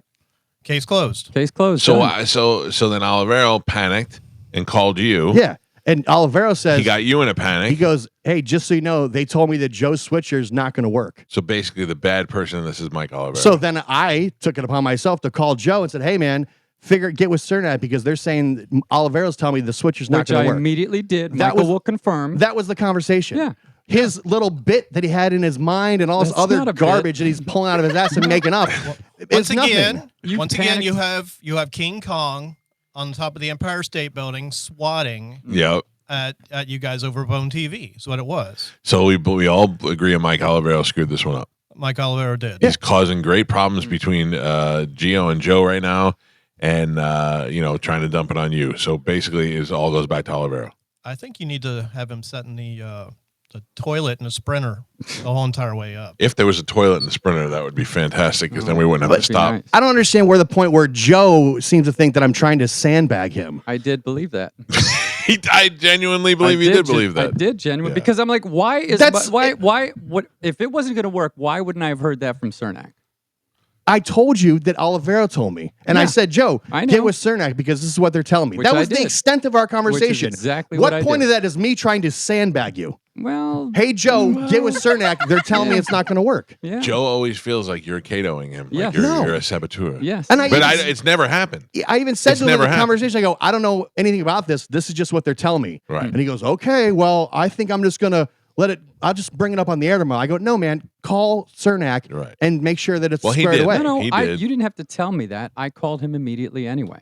You I didn't told just me do on it the because phone. Gio said to See, call this is you. what it is. Joe does not like to be told or asked to do anything by That's anybody. not true. Yes, it is. That's That what. is Yeah, not it is. true I at think all. just by you. Because you told me you were not going to do it. I said, "Hey, man, figure it No. out." And you're like, "I'm not doing that. No, I'll wait till tomorrow on the air." No, you said for me to call Mike, and I said no. I'm not going to call Mike You and don't tell him call that. me. Not after I talked to Cernak and said it would be fine. Why would I bother him? You with that said crap? you weren't going to call anybody. You'll save it for the air. That's not true. I called you. 100%. I and was then on the I phone brought with it up you. on the I air. called you. Yeah, I called you back after I talked All to right. Cernak. All Yes, right. All right. you are an idiot, man. All right. Okay. Nobody's surprised by all this. It's insane. Like you. The bottom line is like it's you're- all taken care of. We're all pulling in one way, and Joe's pulling in the opposite That's direction not all even the true. goddamn time. Listen, not he's true. not communicating very well, but That's clearly this time he did the right thing, even though he said he was going to not go and not do It's anything. insane. We need to all be on Little the same Princess page, gets Joe. butthurt all the Oh, time man. over any little comment, That's and then he not true. holds the grudge for like a week, That's and he makes not true. everybody's job difficult. That's really Yes, Okay. yes, really, all right. really. You stressed Gio out yesterday. Yes, no, it didn't stress me out. I'm just Little trying bit. to help the guy. He wasn't stressed and at all he on the thinks phone. he's getting sandbagged,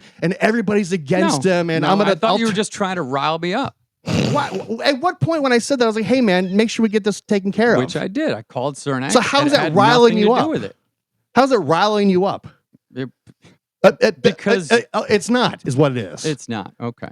All right. Apologize. Like I'm busting my ass to try and make sure that this goes off flawlessly. Yeah. And you're the biggest pain in the ass out of the entire operation Okay. because you think it's a bit or people are sandbagging you or disrespecting you or don't. It's That's like, not- dude, you're that's not pulling in even the true. opposite direction of everybody else. That's And Joe, I it's fear that pissing you're me going to have a off. heart attack on this show. It's Relax. because of Joe. I understand. It's Take a 'cause of deep breath. Joe. I understand. All right, You're calm getting down. way stressed It's out. oversensitive little Calm princess down. over here. Calm down, Princess, are you buddy. It's okay? gonna be all right. Yeah, I'm fine. Joe, He's still Gio? hung up on the 10-year-old comment, by the Oh, way. yeah. I know. Because he I brought mean, that why up are you yesterday, too. bringing that up? He brought that up yesterday, too. And I 100%. said to him, Joe, you got to let that go. That was a joke for the radio. Oh. Yeah. Let it go, Joe. Oh, I've let it Let go. it Did I not go. say that yesterday? Why do you keep bringing it up, Ah. sweetheart? You brought it up. I No, said, you Joe, let just it brought go. it up just now. You brought it I'm up. pointing out how crazy you are. You're just how trying. You're senile you are, reaching. and how you're literally pulling in the opposite You're opposite reaching, direction, bro. You're I'm reaching. not. See what you started, Cernak?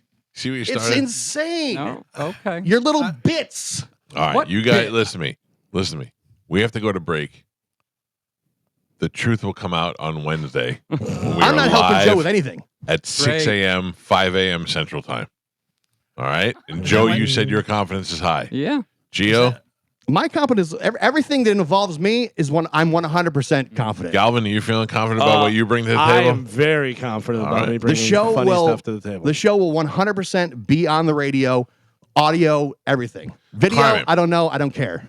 Yeah. Can I ask you a question that is not a typical workplace question? Yeah, of course. When? Okay, yeah. When is that a problem? I'm just making sure I'm asking for permission first. Okay. Are you going to slut it up for this?